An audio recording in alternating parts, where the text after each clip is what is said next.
Chapter 902. How could this be? Fu Yu held onto his long saber as he retreated with the defeated crowd. He muttered to himself in a daze. His face was ashen as the screams of the Blue Flame Army could be heard all over the mountain. 2 of the White Dew Hills had already been engulfed in flames. He would never have imagined that Lin Muyu would dare to take the initiative when faced with an army that was twice his size. He even took the initiative to ask for a battle. Was this person really a lunatic? Life was like a chessboard, and so was war. The difference between the strong and the weak could change at any moment. Fu Yu had only relied on the favorable timing and geographical advantage, as well as the overwhelming strength of the Dragon Knights. But he did not expect that the army of over 20 Dragon Knights led by Han Shu would be easily repelled by Lin Muyu's dozens of attacks. Facing the charge of the Qin cavalry on the ground who were adept in battle, Fu Yu felt helpless. As a god, when faced with the aura of mortals, he felt the helplessness of being conquered. The sound of hooves thundered. In the blink of an eye, the tens of thousands of soldiers on the flat ground were scattered. Lin Muyu and Wei Chou led the cavalry back and launched another attack to cover the retreat of the infantry. When Han Shu and the rest of the Dragon Knights dived down from the sky, the Qin army had already passed through Bailu Mound and started cruising south. Are we going to pursue them? Flames rose to the skies on Bailu Mound.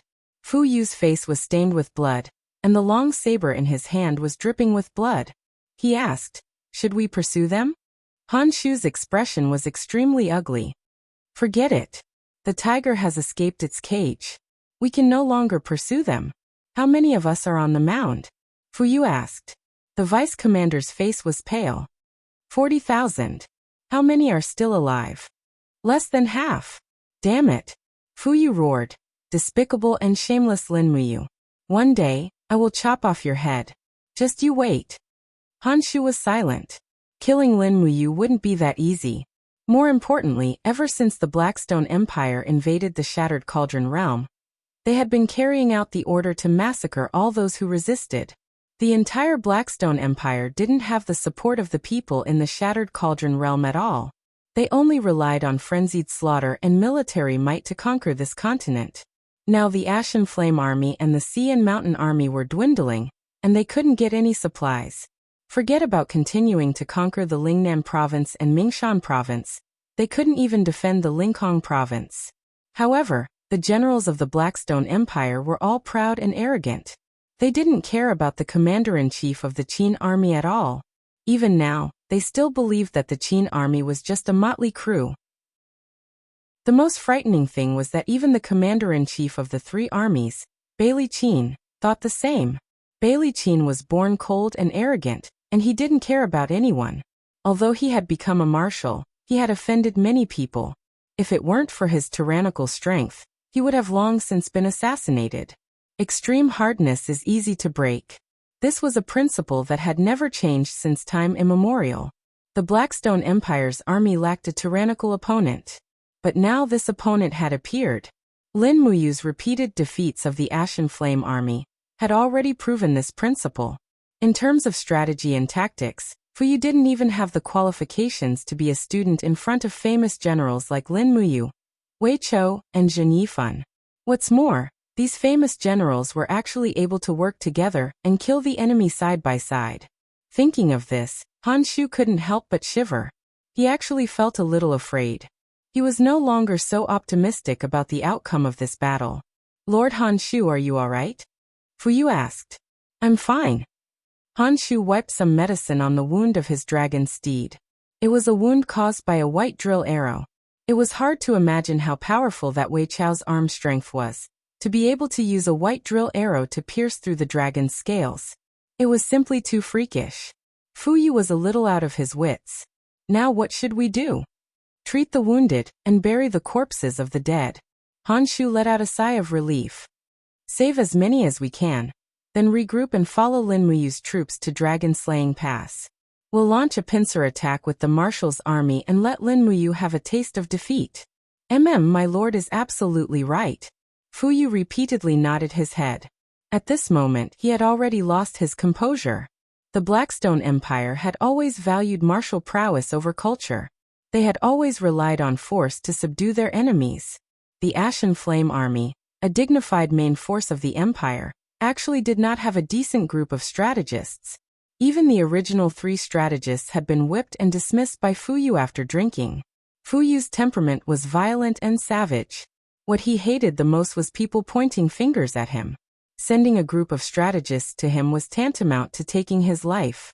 But at this moment, Fu Yu felt how foolish he had been, even though he was very unwilling to admit it. The people who had come down from the mountain were all crying. Many of them had been burnt to a crisp. The military doctors were busy saving people, but they discovered that there was no value in saving them at all. Their hands had been burnt off, and there were countless people who had been crippled. Even if they were saved, they would not be able to step onto the battlefield again. Saving them would only be a waste of medicine. Forget it. Fu Yu's gaze was cold. There's no need to save the crippled. Give them a knife and let them end their own lives. Consider it their final display of loyalty to the empire. If they are unwilling, send my law enforcement squad. The medical officer was slightly taken aback. What's wrong, Lord Sun? Is there a problem? Fu Yu coldly laughed. The medical officer lowered his head and said, "This subordinate is only a doctor. I will follow the commander's orders. It's just that these soldiers are all children of the empire. It's a bit too cruel to let them die under the blades of our own people." Then what does Lord Sun think is appropriate? This subordinate does not know. Then don't talk nonsense and do as I say. Yes. Fu Yu's voice was cold as he said, "Pass down the order. After resting for 4 hours, we will set off for the dragon-slaying pass. As long as we break through the dragon-slaying pass, we will be able to kill our way into the southern Ridge province. Every city we come across will be massacred. Consider it a gift to Lin Muyu." Yes. The group of generals saluted in unison.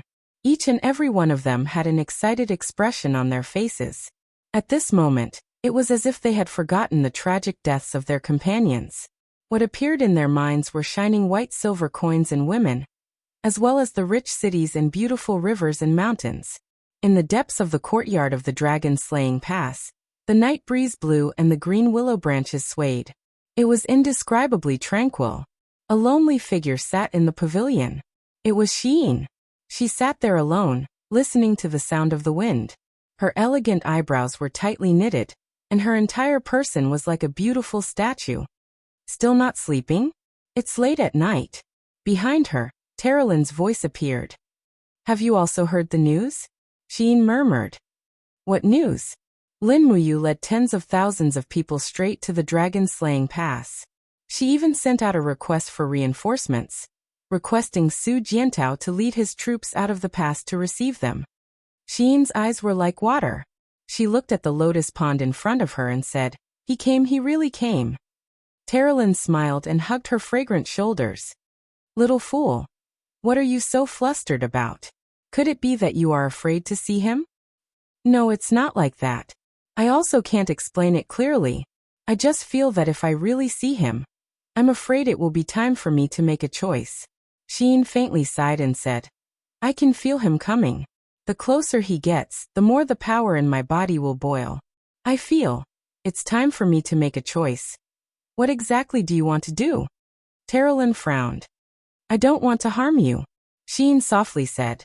"Terolin, take Lake and Zhou Shimin and leave the dragon-slaying pass. Once I make a decision, there is no turning back. If you continue to follow me, it means that you have betrayed the Western Divine Realm. That is the scene I don't want to see the most.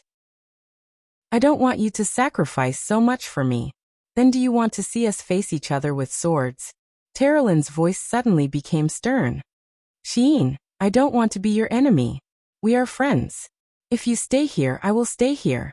I will obey the ruler's will. I will always follow you and listen to your orders until the ruler gives me the next order. Why do you have to deceive yourself like this?" Xiyin smiled bitterly. Terolin also smiled. "Aren't we all deceiving ourselves? Tell me, what exactly do you want to do? My identity is about to be confirmed." Xiyin said. "What did you remember?" "Yes." Xiyin nodded heavily and said, "Even though it's only fragments of memory, I remember it now. That palace is called Zetian Palace. That's where I grew up. I can remember the color of the tiles and bricks of Zetian Palace, and what kind of armor the guards of Zetian Palace wore. Moreover, after I described it, Su Jiantao and Xiangyu confirmed that Zetian Palace is exactly the same as in my memory. So, you really are Qinin? I don't know, I can't confirm it. I don't really remember those past events. She closed her eyes in pain and said, I feel like my head was squeezed out by someone. I am no longer that me, and I can't remember my true self. Don't worry, don't worry. Terralyn hugged her shoulders and comforted her. You will definitely remember. Maybe when that Lin Muyu comes, you will remember everything. Yes, I hope so. Right. What did you mean by the order you issued last night? What do you mean? Late last night, Ding Shi led the 20,000 Xin Legion out of the city. I still don't know where he went. Don't think I didn't find out. And now, Xiangyu is preparing his troops, and seems to be about to leave the dragon-slaying pass. What do you want to do? So you already know. Xin murmured. Terralyn giggled. I am a god. Can the affairs of mortals escape my eyes? Hurry up and tell me. What are your intentions for doing this? I was thinking. Xin pursed her red lips and said, I was thinking if I really am that Qinin, the empress of the Qin Empire, what should I do? For example? For example, destroying Bailey Qin's 250,000 troops.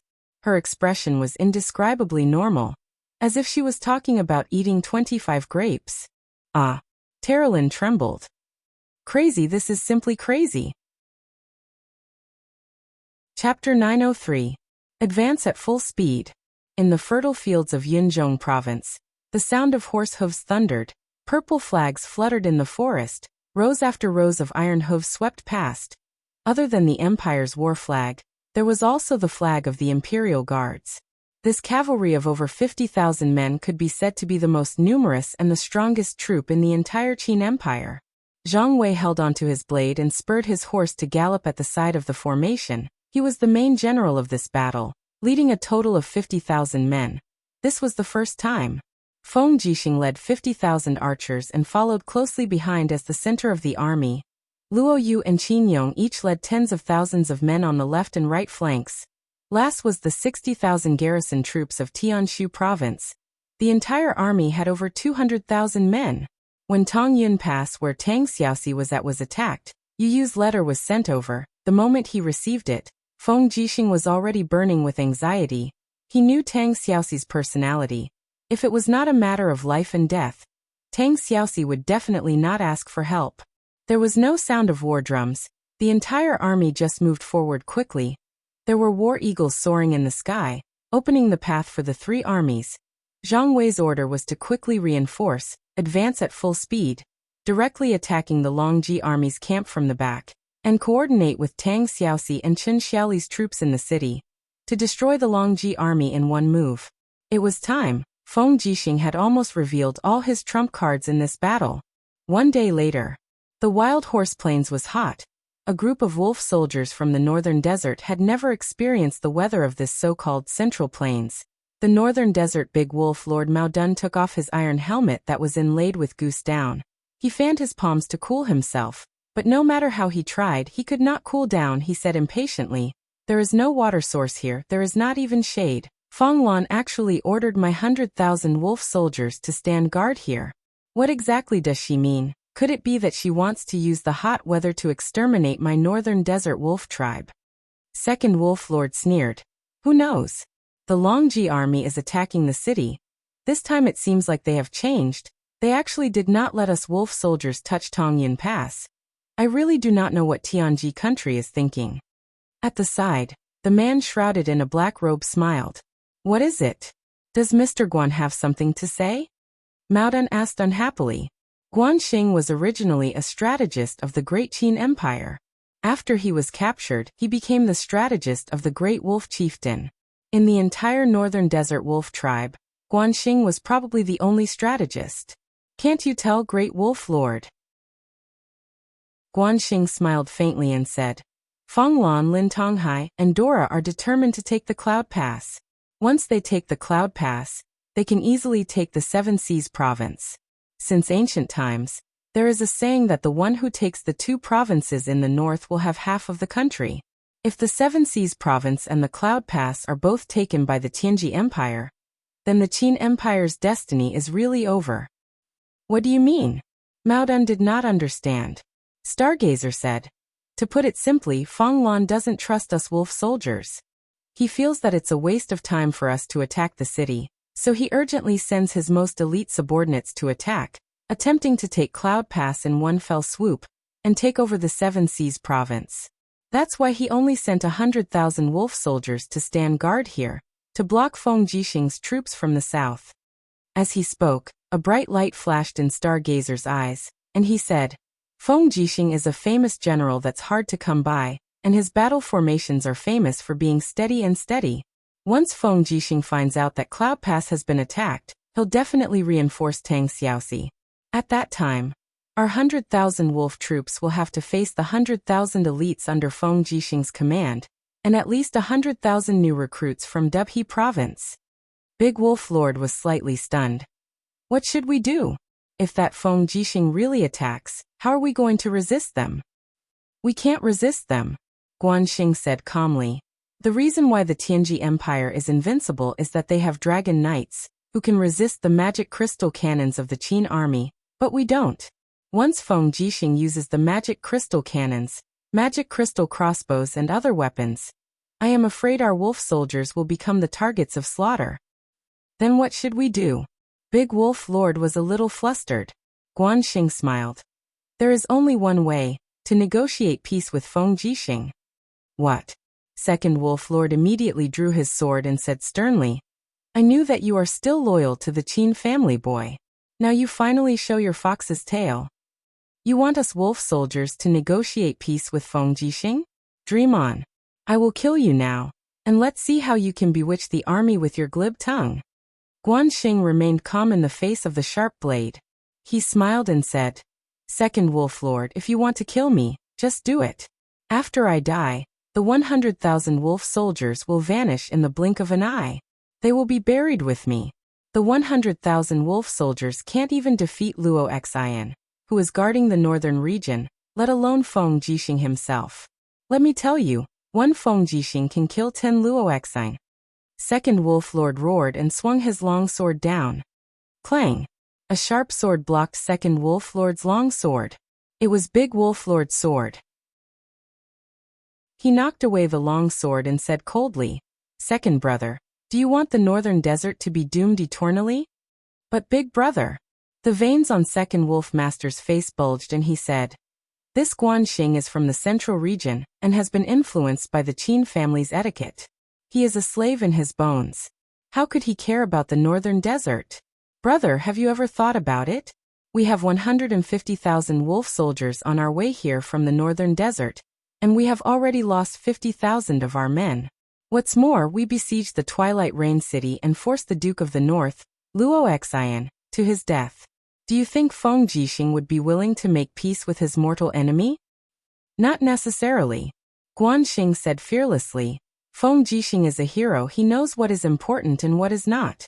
We all know how strong Feng Jixing's army is. Even if we can destroy Feng Jixing's army with Tang Xiaoxi's force, we will suffer great losses. How are we going to defend against Bai Minghuan's 300,000 soldiers? Big Wolf Lord squinted his eyes and said, Mr. Guanxing, you mean we do have a chance to negotiate peace? Yes. Guanxing nodded and said, but first Big Wolf Lord has to show his sincerity. Otherwise, with Feng Jixing's personality, he might really kill all 100,000 wolf soldiers, just like Second Wolf Lord said. What kind of sincerity? If I am not wrong, Feng Jixing will definitely order our 100,000 wolf soldiers to turn around and attack the rear of Longji's army. Big Wolf Lord needs to make the decision. Should we bet on the Qin family, or the kingdom of Tianji? Big Wolf Lord took a deep breath and said, the Qin family. Why, big brother? Why do you think the Qin family will win this war? Second Wolf Lord looked confused. The kingdom of Tianji is militarizing. We have already received news that the celestial pole continent is in chaos. The kingdom of Tianji, the Celestial Empire, and the Blackstone Empire have already declared war on each other. The kingdom of Tianji should no longer be able to send troops to the Shattered Cauldron realm, but the Qin family is still fighting. Lin Muyu, Tang Xiaoxi, Feng Jixing Weiqiu, and Su Jiantao are all famous generals. The hearts of the people are still on the Qin family's side. If this continues, the kingdom of Tianji will completely retreat from the Shattered Cauldron realm continent in less than 3 years. Mao Dun had always been barbaric and cruel, but this time, he was calm for once. He even saw the situation so clearly that Guanxing was a little surprised. Big Wolf Lord is wise, you can see through everything. Is that so? Ha ha ha ha. Mao Dun looked coldly at Guanxing and said, since Mr. Guan thinks that we should negotiate for peace, then Mr. Guan shall bring my personally written letter to Feng Jixing's troops to negotiate. We can only succeed in this matter. Failure is not allowed.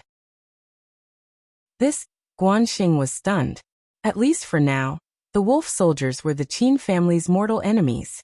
For Big Wolf Lord to ask him to negotiate for peace was equivalent to pushing him up a cliff. He could lose his life at any time, but he seemed to have no other choice. Yes, your subordinate understands. He bowed. Men, prepare the brush and ink. Soon Big Wolf Lord finished writing the letter and handed it to Guanxing. He then said, where is Tuobelian? A general hurriedly walked out of the battle formation and said respectfully, your subordinate is here. Please give me your orders, Big Wolf Lord. Led 2,000 wolf soldiers to protect Mr. Guanxing, and head to Yunzhong Pass to meet Feng Jixing. You must ensure Mr. Guan's safety along the way. After reaching Yunzhong Pass, don't enter. Mr. Guan only needs to enter the pass. Yes, Big Wolf Lord. Guanxing felt a chill in his heart. What a good Big Wolf Lord. He never made a losing deal. Unfortunately, Big Wolf Lord did not expect that the frontline commander appointed by Feng Jixing would be Zhang Wei. He did not have so many rules. When night fell, the 2,000 wolf soldiers passed through the Black Forest at high speed. Not far ahead, they saw a dense cluster of torches. From afar, they could even see the fluttering purple Yinhua war flags. It was the Qin army, but it was too late to dodge. The enemy sped up and rushed over like a gust of wind. A general rushed to the front with a long saber in his hand and shouted, it's the wolf soldiers of the northern desert. We have encountered these bastards. Kill them. It was Zhang Wei. Tuobelian hurriedly urged his horse forward. He raised his hand and said, General, please wait. I am the envoy sent by Big Wolf Lord to negotiate with His Highness Feng Jixing. This is the envoy, Mr. Guanxing, damn you. Chop them all off. Except for the envoy, kill all the others. Keep the war horses. Zhang Wei's eyes lit up when he saw the elite war horses of the northern desert. The empire lacked war horses. The war horses of the northern desert had good endurance and were fast. It was a gift. How could a mere 2,000 wolf soldiers stand a chance against the imperial army's elite cavalrymen? Dressed in a white robe, Guanxing sat on his horse and stood still as he watched the cavalries rush past him. He didn't even move when Zhang Wei chopped off Tuobelian's head with his saber. In fact, the stargazer's heart faintly felt extremely delighted. Chapter 904. 2,000 wolf soldiers were massacred in less than 20 minutes. The ground was littered with corpses and war horses. Many people from the Qin army went to chase after the war horses that had escaped. However, Zhang Wei came up to Guanxing with his blood-stained long saber and said calmly, Envoy, get down from your horse. Guanxing got down from his horse and cupped his fists respectfully. Northern Desert Envoy Guanxing pays my respects to General. Guanxing? Zhang Wei frowned. It sounds like the name of someone from the empire. Moreover, your accent is also that of someone from Yunzhong province, isn't it? Yes, Guanxing is from Yunzhong province. Later on, he was captured by the northern desert wolf soldiers who harassed the borders. He then became a guest of the great wolf chieftain and acted as their strategist. I see. Ha ha ha ha. Just then, a bolt of lightning flashed behind them. Zhang Wei and a few other captaincy quickly got down from their horses and knelt down. Greetings, Your Highness Prince Exine. Feng Jixing stepped out from the void space, surrounded by faint energy from the divine walls. With the help of spiritual medicine, he had already broken through and stepped into the divine king realm. His eyes were deep, as if he had seen through everything. He said, "Your name is Guan Xing?" "Yes." Guan Xing pays his respects to your highness Feng Jixing. Guan Xing knelt down. Feng Jixing said, "Tell me, what does the Great Wolf clan want to do?" "Negotiate for peace." "Negotiate for peace." Feng Jixing could not help but let out a cold laugh. Isn't the Great Wolf chieftain living a good life by following Feng Lan and Lin Tongtian? Why do you want to negotiate for peace? Your Highness, you might not know this, but the wolf soldiers have only been enslaved by the Longji army. They have not truly pledged their loyalty to the Tianji Empire. The wolf soldiers can only eat the leftovers of others and live in houses that are leaky. Every time there is a war, the wolf soldiers are the cannon fodder that will charge to their deaths at the very front. The Great Wolf chieftain and Feng Lan appear to be united, but are actually at odds. Oh. Feng Jixing smiled and said, "If that's the case, then we can consider negotiating for peace. Tell me, how does Big Wolf Lord want to negotiate?" Stargazing said, "Big Wolf Master wants to return to the northern desert, but he is under the supervision of the Longji army. So this time, he sent us here to negotiate for peace. We are willing to coordinate with your Highness and attack the main force of the Longji army from the rear, so that your Highness's army can be more powerful. The bargaining chip is that after we destroy the Longji army, your Highness must promise us 100,000 wolf soldiers to leave the Cloud Province and return to our hometown." "Return to my hometown?" Feng Jixing raised his eyebrows. "That seems reasonable." Guan Xing's face lit up with joy. "That's good, but it's a pity that the 2,000 wolf guards were killed by your Highness troops. I'm afraid it'll be hard for me to report back." "What's so hard about it?" "Zhang Wei, immediately send someone to cut off the ears of these wolf soldiers and put them in a sack for Stargazing to bring back. Let Big Wolf Master see the consequences of going against our Qin Empire's army. Tomorrow at noon, the wolf soldiers must attack the rear of the Longji army from the east. Otherwise, just wait for my, Feng Jixing's army of 200,000, to massacre them." Feng Jixing's words were powerful and resonant. He was not joking but speaking the truth. When dealing with a greedy and cruel ruler like the Big Wolf Master, one must be strong. If one were to be too humble and subservient, then the Big Wolf Master would look down on them. Feng Jixing had been reigning supreme for so many years, and could be considered to be very perceptive toward such matters. Not long after, a big sack of ears was placed before Stargazing. There was no way it could contain all of them. Otherwise, even the war horses would not be able to carry it. Stargazing was just a strategist and had never seen such a bloody scene before. He frowned and accepted the gift in return. With a grim countenance, he bowed once again and said, "Your Highness Prince Exine, please be at ease. Stargazing will definitely not let you down." Feng Jixing nodded and smiled. When Stargazing led the horse far away, he suddenly said, "Mr. Stargazing, do you have any other instructions, Your Highness?" Stargazing turned his head in the night. "If the Qin army wins this battle, you can follow me and be an advisor to the Imperial Guards." "Yes." Stargazing wore a joyful expression and turned to leave. In the blink of an eye, he disappeared into the night. Zhang Wei looked puzzled. "Your Highness, why does our Imperial Guards need to use such people? This kind of slave who kneels down to foreign races is simply trash. Using such people is a disgrace to our Imperial Guard's reputation. What do you know?" Feng Jixing smiled faintly and said, "Stargazing is someone who is fearless in the face of danger and speaks with great consideration. He is a meticulous person. From his name, one can tell that this person is very strategic. If there are people who don't use them, how can they be worthy of being one of the 3 kings of Great Qin? There's no need to say more about this. After this battle is over, ensure Stargazing's safety. If Stargazing dies, you can forget about living." Zhang Wei turned pale with fright. "Your Highness, are you serious? When have I ever joked?" "Your Highness, please be at ease. Your subordinate will definitely protect Stargazing's worthless life. Stop talking nonsense. Stop the march and start reorganizing. We'll set off tomorrow morning and attack the southern part of Longji's army. We'll launch a pincer attack with the wolf soldiers and Princess Xi's army, causing Long Ji's army to be defeated in the north and chased them into the 8 wastelands. Why don't we kill them all but chase them into the 8 wastelands instead? Zhang Wei was confused again. Feng Jixing felt a little helpless. I can't explain it to you. Your brain is a complete blockhead. If your highness doesn't explain, old Zhang will be a blockhead for the rest of his life. Alright, the first reason is that if we attack them from all sides, Long Ji's army will definitely fight with their lives on the line. At that time, we will at least lose more than half of us. Everyone knows the strength of Long Ji's army. The second reason is that 8 wastelands has gone through a few wars and plunder. The farmland has long been barren, and the people that were originally ruled by the demon race have lost their homes. Now, the entire 8 wastelands does not even have a single piece of land for planting. Only 1 million people are left from the 8 million population. Where would there be any food to feed an army of 150,000?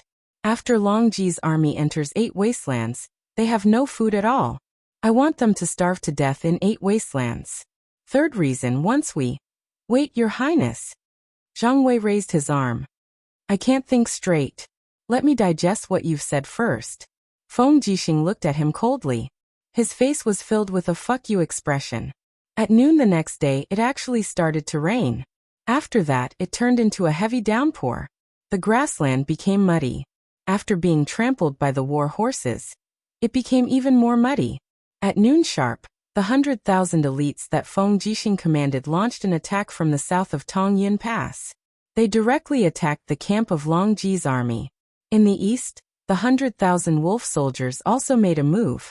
They roared and charged towards their former allies. The wolf soldiers had suffered the disdain of Long Ji's soldiers. Now that their strength had increased, they had to get rid of them as soon as possible. At Tongyun Pass, the heavy rain drifted. Below the pavilion, Tang Xiaoxi stood there in her white armor. Her face was still very weak. The rain was too heavy. She could not see clearly at all. However, she could sense the dense aura coming from the south. Furthermore, there was a killing intent coming from the east. The heavy rain was pouring. The sound was too loud. However, as a divine king, she could easily catch the information coming from the air. The battle has started. Tang Xiaoxi's red lips moved a little. What battle has started, Princess Shi? Qin Xiaoli was puzzled. Feng Jixing is already here, and there's another army with him. Tang Xiaoxi smiled with clear eyes. The time to turn defeat into victory has arrived. Qin Xiaoli, immediately lead the elites of Tongyun Pass out of the city. Attack the front of Long Ji's army. Ouyang, go and assist them. This time, I will not take action personally. I want to wait for your victory in Tongyun Pass. Yes. Tang Xiaoxi looked towards the south.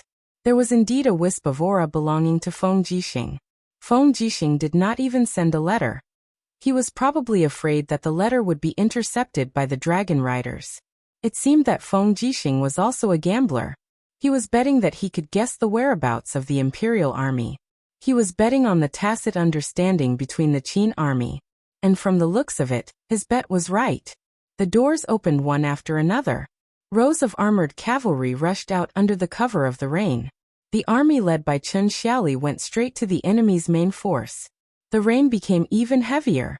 Tang Xiaoxi slowly sat down on the chair and looked at the curtain of rain in the distance. The cool breeze blew the rain onto her snow-white face. She couldn't help but slowly close her eyes and murmur, "We must win. The Empire can't afford any more failures." The sounds of killing came from all directions. The surroundings of Long Ji's army camp were in chaos. Feng Lan held onto his sword and mounted his horse. His face was ashen. What is going on? Who is attacking in the rain? Feng Jixing's troops are attacking from the south. Lin Tongtian said. They are attacking from afar.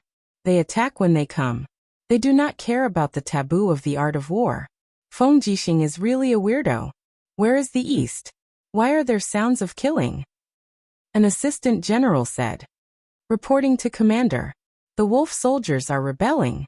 They ate all the rations this morning. Not long ago, they attacked our formation with archers. Mao dun. Feng Lan roared. You fickle bastard. I, Feng Lan, swear to tear you into pieces. Lin Tongtian rode on the huge dragon and said calmly, Commander, I think it's better to give the order. What should we do now? Once the guards in Tongyun Pass receive the news, they will also launch an attack. We will be attacked from 3 sides, and by then, it will be too late to escape. Head north. We will take Muyu City. As long as we enter Muyu City, we will definitely be able to defend against them. Fong Lan's eyes were bloodshot. Sir Lin Tongtian, Assistant Commander Duo La, please lead your troops to attack. Open a path for our army. Yes. Lin Tongtian cupped his fists. But Duo La was unwilling. The scene in front of her was something she did not want to see. She had already placed her bet on the Tianji Empire. If Long Ji's army was defeated, she would lose too.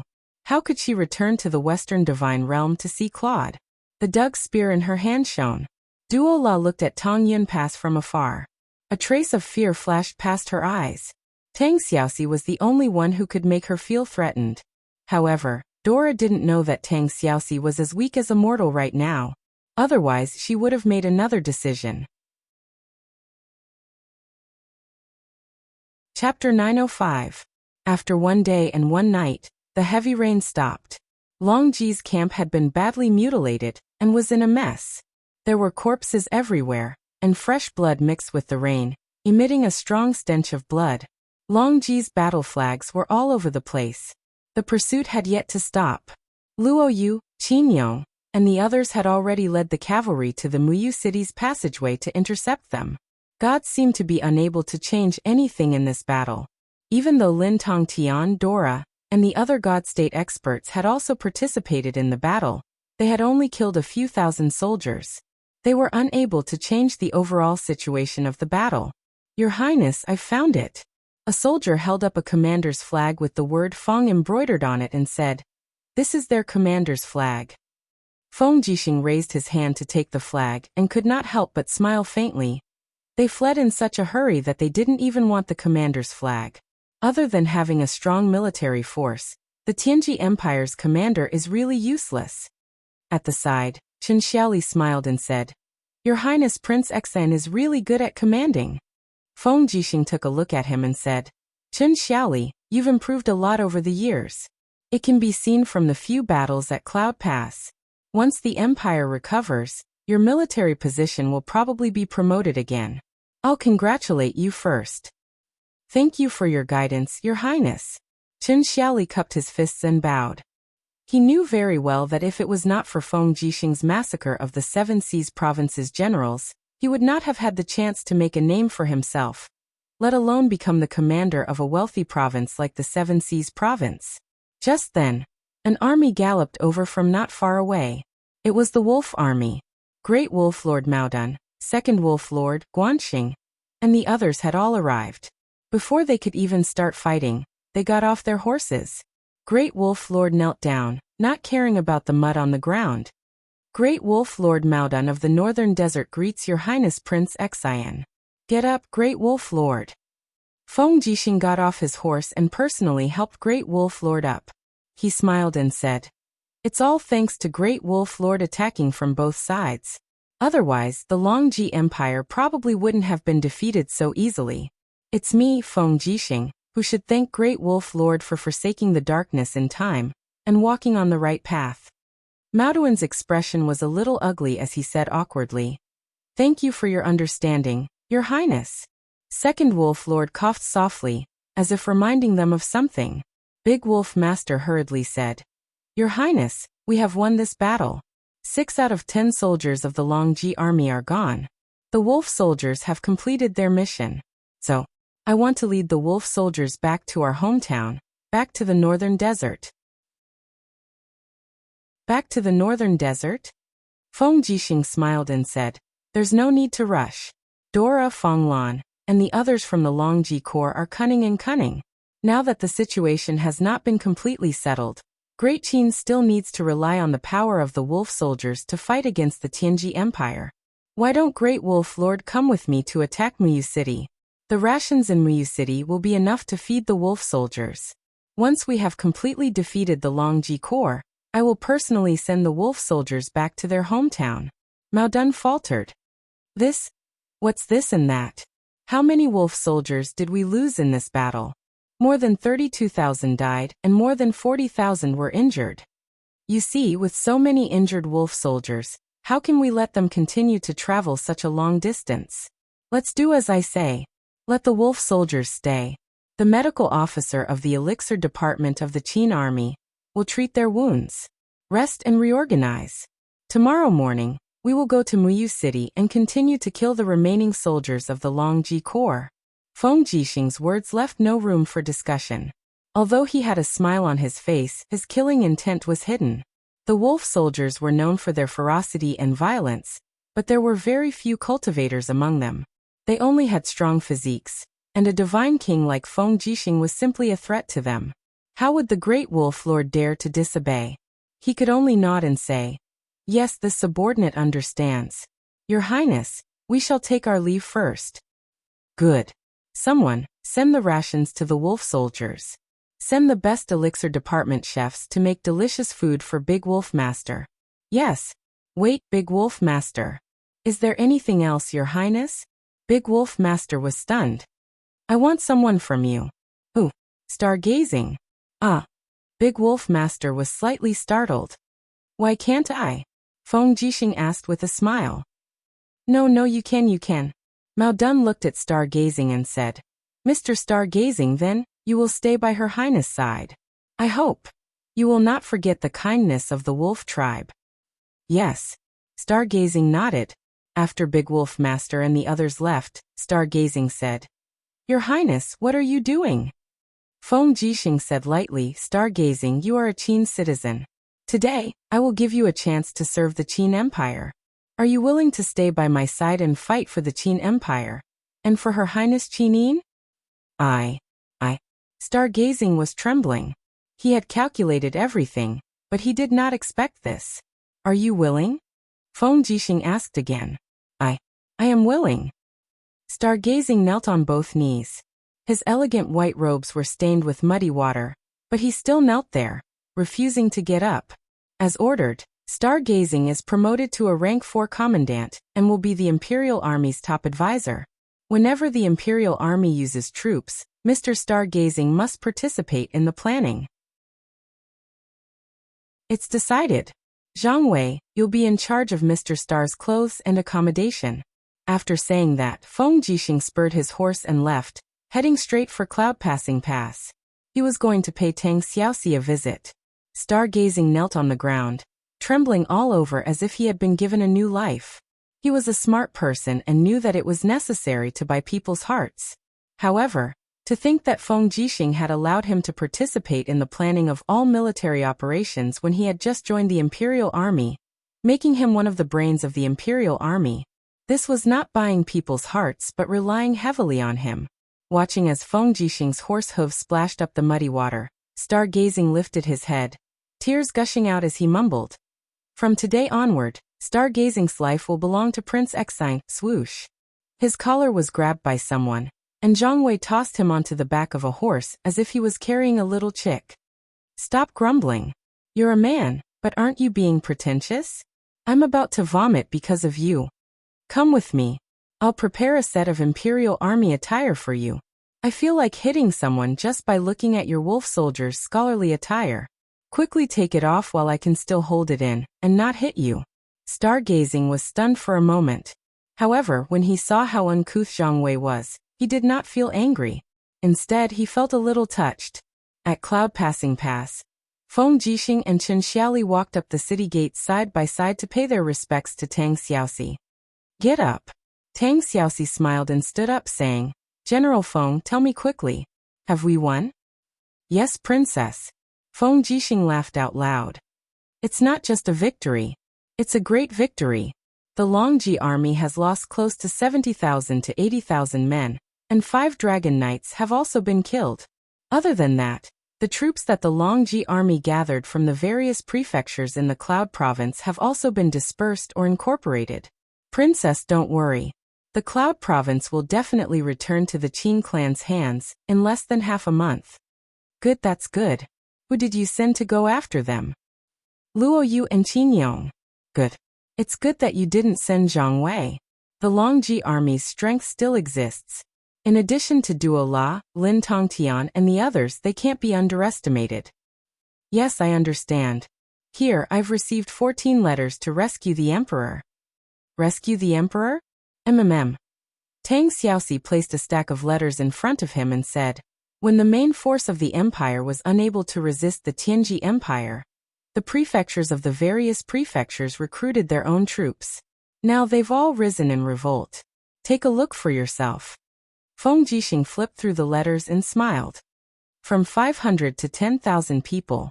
The prefectures of the various prefectures have really put in a lot of effort.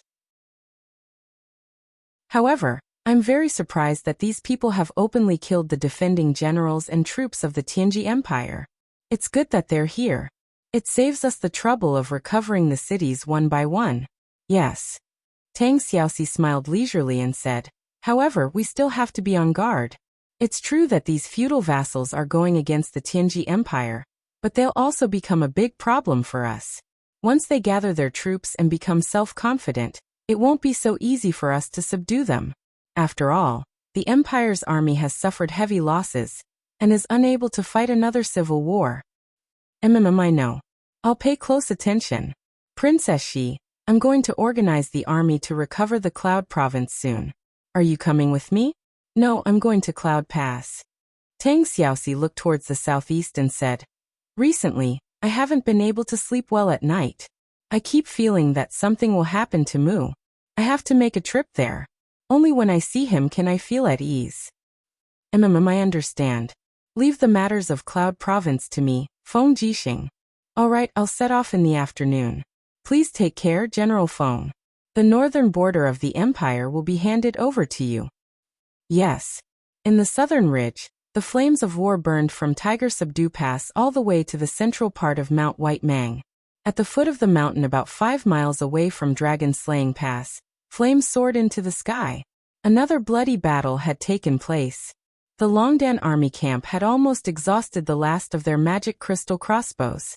Finally, they had carved out a bloody path from the Blackstone Empire's army camp and headed straight for Dragon Slaying Pass. The number of people fighting was getting fewer and fewer. After 3 consecutive days of fighting, Lin Muyu's troops had already fallen from 50,000 to less than 30,000. However, these 30,000 people were like a single spark that would eventually set the prairie ablaze. Therefore, Lin Muyu didn't want to give up on them. However, the moment everyone rushed out of the dense forest of Mount White Mang, they were stunned. In front of them, the Ashen Flame Army and the Sea and Mountain Army were densely packed. There were no less than 150,000 people. Moreover, divine power was enshrouding them. Needless to say, Bailey Qin Han Shu and the others were all there. They had already made up their minds to block the exit of Dragon Slaying Pass, so that Lin Muyu's men wouldn't be able to enter Dragon Slaying Pass. What should we do? Is the heavens going to kill our Longdan army camp? Wei Chao's voice was slightly trembling. Our brothers haven't produced anything for a day. If we don't resupply soon, I'm afraid we won't even have the strength to charge. Zheng Yifan and Su Yu remained silent. The cleverest housewife couldn't cook without rice. At this moment, the 30,000 people had already reached the end of their rope. Clang. Lin Muyu pulled out the Ice Origin sword and said indifferently, listen to me. Follow the walls of Dragon Slaying Pass and kill our way in. The Empire's army on the walls will naturally use the magic crystal cannons and arrows to cover us. Let's take as many as we can. It's better than being completely annihilated. Yes. Chapter 906. Heavy shield bearers form a shield wall. Below the city, the shield bearers and the shield bearers spread out, forming a human shield wall to block the Blackstone Empire's attack. Meanwhile, Zheng Yifan, Su Yu, and the others led the army forward. In the distance, the gate of Dragon Slaying Pass slowly opened. Su Jiantao stood on the city wall, sword in hand, face full of anxiety, and said, "Hurry, enter the city, hurry!" Flames erupted from the east side of the city wall. It was the stone torch chariots, the Pale Flame Army's stone torch chariots. Countless stone torches smashed onto the shield wall, instantly killing and injuring thousands of people. At this rate, by the time all 30,000 people entered the city, There wouldn't be many left in the Longdan army camp. They had to fight for more time. Wei Chou, lead the Imperial Guard camp and follow me. Lin Muyu pulled out the Ice Origin sword and shouted. Yes, Your Highness. Imperial Guard camp, follow me. The Imperial Guard camp of the Dragon's Imperial Guard camp only had 500 people. They were made up of Lin Muyu and Wei Chou's personal bodyguards, led by Bai Yin. Although they were few in number, their strength was not much inferior to the Royal Guard. The 500 Imperial Guard camp were all cavalrymen. They waved their sharp swords and followed Lin Muyu and Wei Chou as they charged towards the Pale Flame Army and Sea Mountain Army formation about 200 meters away. At this time, the Pale Flame Army and Sea Mountain Army were also slowly approaching. Their shields were raised and their spears protruded. Moreover, the shields had 3 layers at the front and 3 at the back, and the spears were like a forest. They were specially used to deal with cavalry charges. Once Lin Muyu's Imperial Guard camp charged, there wouldn't be many of them left. Archers shoot together. In the crowd, Fu Yu raised his long blade and shouted, Let that bastard Lin Muyu have a taste of the power of the Demon Heart Arrow. Shoot. In the next moment, arrows came raining down. Lin Muyu, who was riding her horse forward, already understood. She lightly shook her arm and shouted, Heaven and earth, listen to my command. Ride the wind. Borrowing the momentum of the wind, a strong gust of wind swept across the sky and blew the arrows away. By the time they landed on the armor of the soldiers in the Longdan army camp, they did not have much strength left. They did not even have enough strength to penetrate the skin. Kill. The Ice Origin sword swept out with profound energy from the chaotic light of the common, and swiftly tore apart the shield formation and spear formation. In order to cover the retreat of the rest of the people, the 500 guards charged into the enemy formation of hundreds of thousands of people like moths to a flame. They were filled with the passion of a brave warrior who was ready to die. Is that Lin Muyu? On the watchtower of the Zhanlong Pass, Xiyin stood there in her angelic robe. Her eyes were closed, but she could feel the sharpness of Lin Muyu's aura through her spiritual sense. That was an unruly aura. Even when facing an enemy several times stronger than her, she was not afraid at all. It was as if she had gathered the iron bones of the Qin family's army. Taralin's eyes were blurred as she said faintly, It is just like the legends say. Lin Muyu, he is a little different from what I imagined. How is he a little different? Xiyin asked.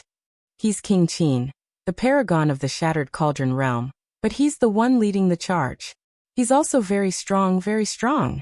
It's hard to imagine that a god from the lower realm would have such power. However, charging into the formation of Bailey Qin, Han Shu, and the others is like throwing an egg against a rock. Once Bailey Qin attacks, Lin Muyu will end up like a moth flying into a flame.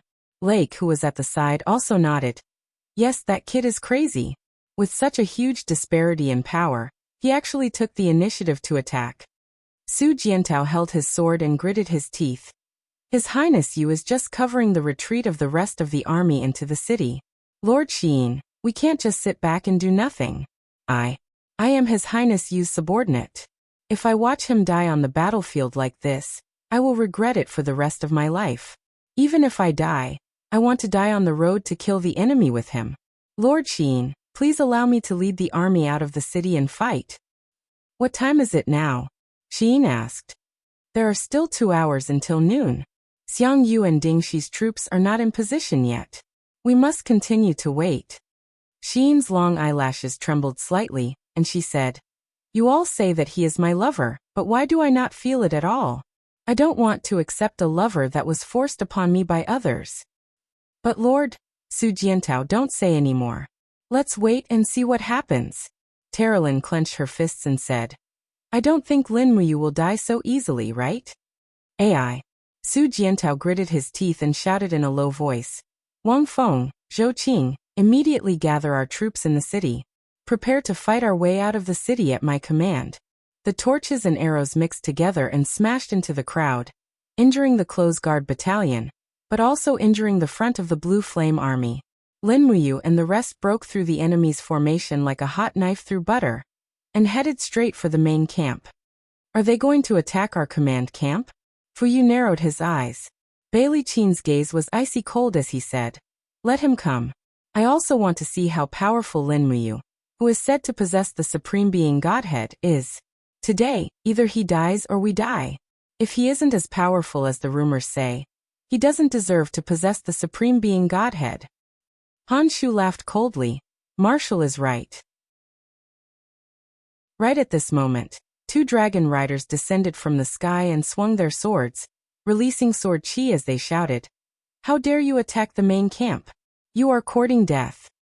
However, the sword chi was repelled before it could land. It was a huge golden gourd wall, and it was Lin Muyu's martial soul skill. Wang. The ice origin sword danced in the air, and a powerful sword chi was released.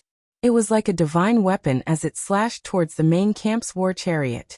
As long as no one blocked it, this sword chi was enough to tear the entire war chariot apart.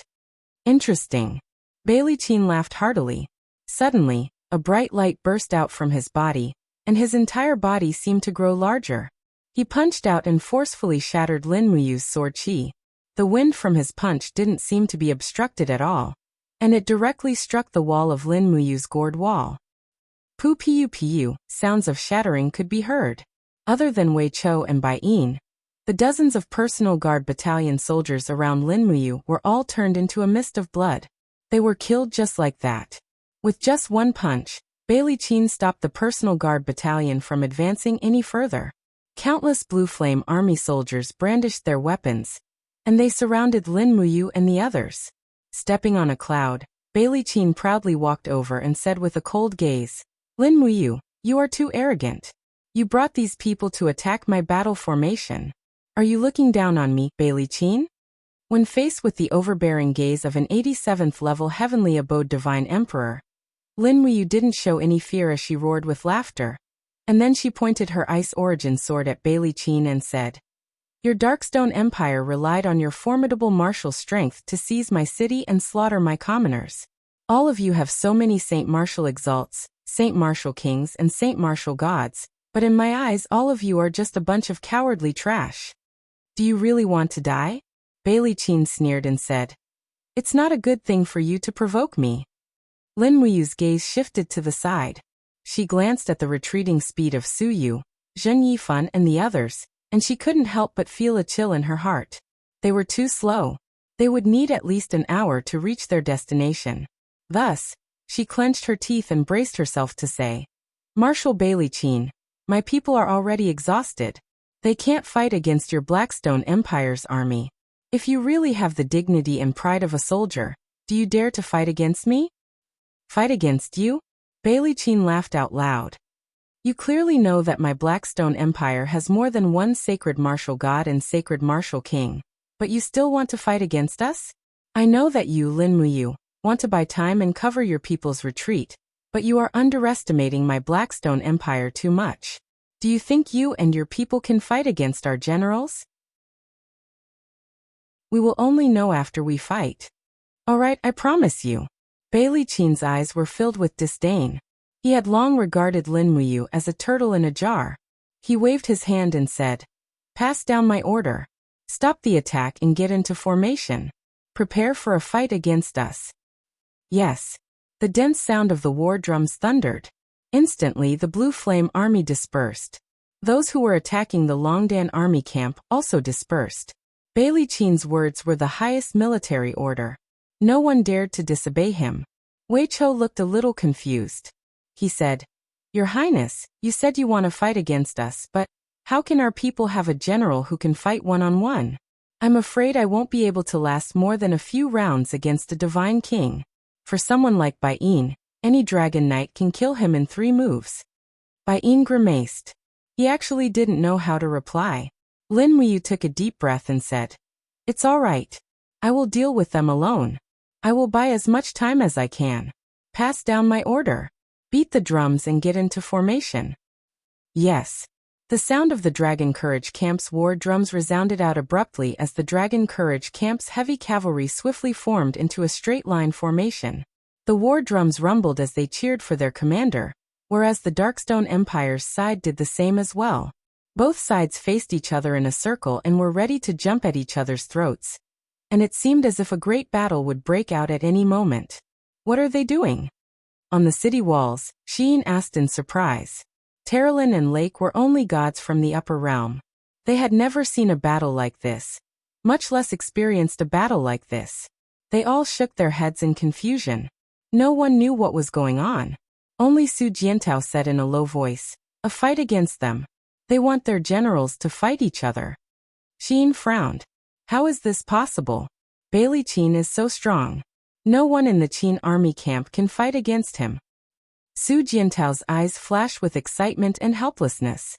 He said, "His Highness Yu wants to personally go into battle to buy time for the exhausted soldiers to enter the city. No, I can't wait any longer. If I watch him die in front of me, I would rather leave the city and fight to the death." As he said this, Su Jiantao was about to leave. Wait. Sheen suddenly opened her hand and said, "Bring me the horse. I will leave the city with you." She could faintly feel fear in the depths of her heart. She was afraid to see the scene that appeared in her dream. Chapter 907. Bailey Qin, Han Shu Fuyu, and the rest rode their horses out of the battle formation. When they came to the front of the formation, Bailey Qin narrowed his eyes and laughed. The Qin army is indeed interesting. They are treating war as a game. They actually want to fight against us. Since they don't want to live, we don't have to be merciful. Come, which general wants to fight the first battle? In the crowd, all the generals were silent. They were all very quiet, because they were afraid to meet the strongest of the enemy, Lin Muyu. Now everyone knew that Lin Muyu might have already stepped into the Holy King realm. If they were to meet a Holy King realm expert, most of them would only be sending themselves to their deaths. Could it be that my Blackstone Empire doesn't have anyone who dares to fight? Bailey Qin asked angrily. After all, he was the marshal. If he were to fight the first battle, it would be a loss of grace.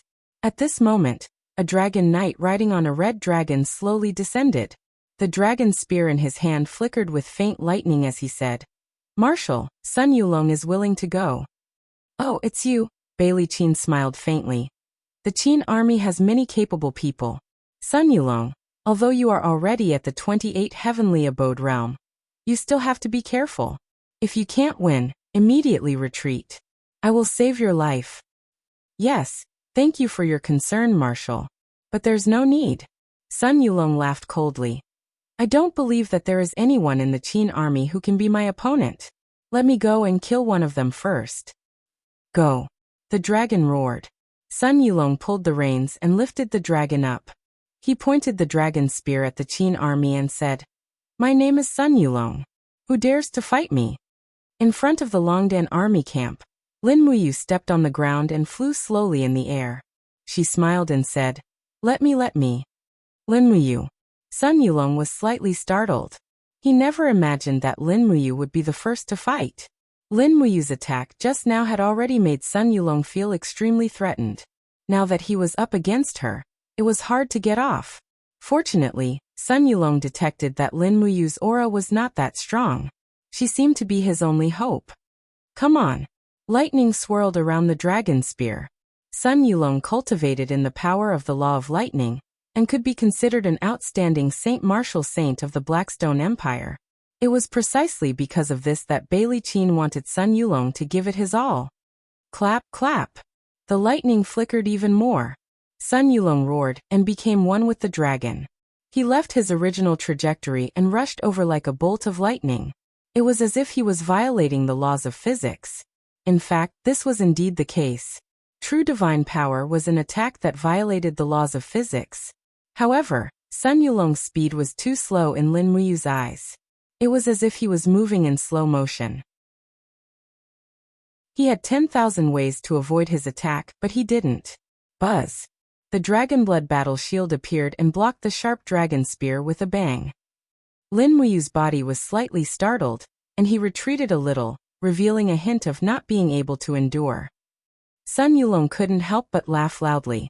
"You're only a so-so. Watch my chain lightning attacks." The dragon spear trembled violently. Sun Yulong's series of attacks flew out, and a series of pung sounds could be heard. Lin Muyu either used the 7 luminaries fairy gourd to block, or use the falling star steps to dodge. After attacking like this for 5 minutes, Sun Yulong actually couldn't find a single opening. However, the Ashen Flame Army and Sea Mountain Army soldiers behind him, who didn't know what was going on, began to cheer. The way they saw it, Sun Yulong had already gained the upper hand. His opponent's highness didn't even have the strength to fight back. For a moment, Sun Yulong felt as if he was sitting on pins and needles. After a series of fierce attacks, he had used up nearly half of his divine power. On the other hand, Lin Muyu's divine power hadn't been damaged in the slightest. "What are you trying to do?" Sun Yulong gritted his teeth and said, "You coward! Do you only know how to dodge and not fight?" Lin Muyu was calculating how many people had already entered the pass, but it seemed like she couldn't delay any longer. Her Ice Origin sword trembled slightly as she said, "Then I'll attack. Don't regret it. I've been waiting for you for a long time. Come." With a whoosh, Lin Muyu disappeared from where she was. In the next instant, she appeared on top of Sun Yulong's Crimson Dragon, and her sword descended like lightning. Kacha! The sword sliced through Sun Yulong's opponent's throat. Blood gushed out, and Sun Yulong didn't even have time to say a word before he was killed. It was too fast.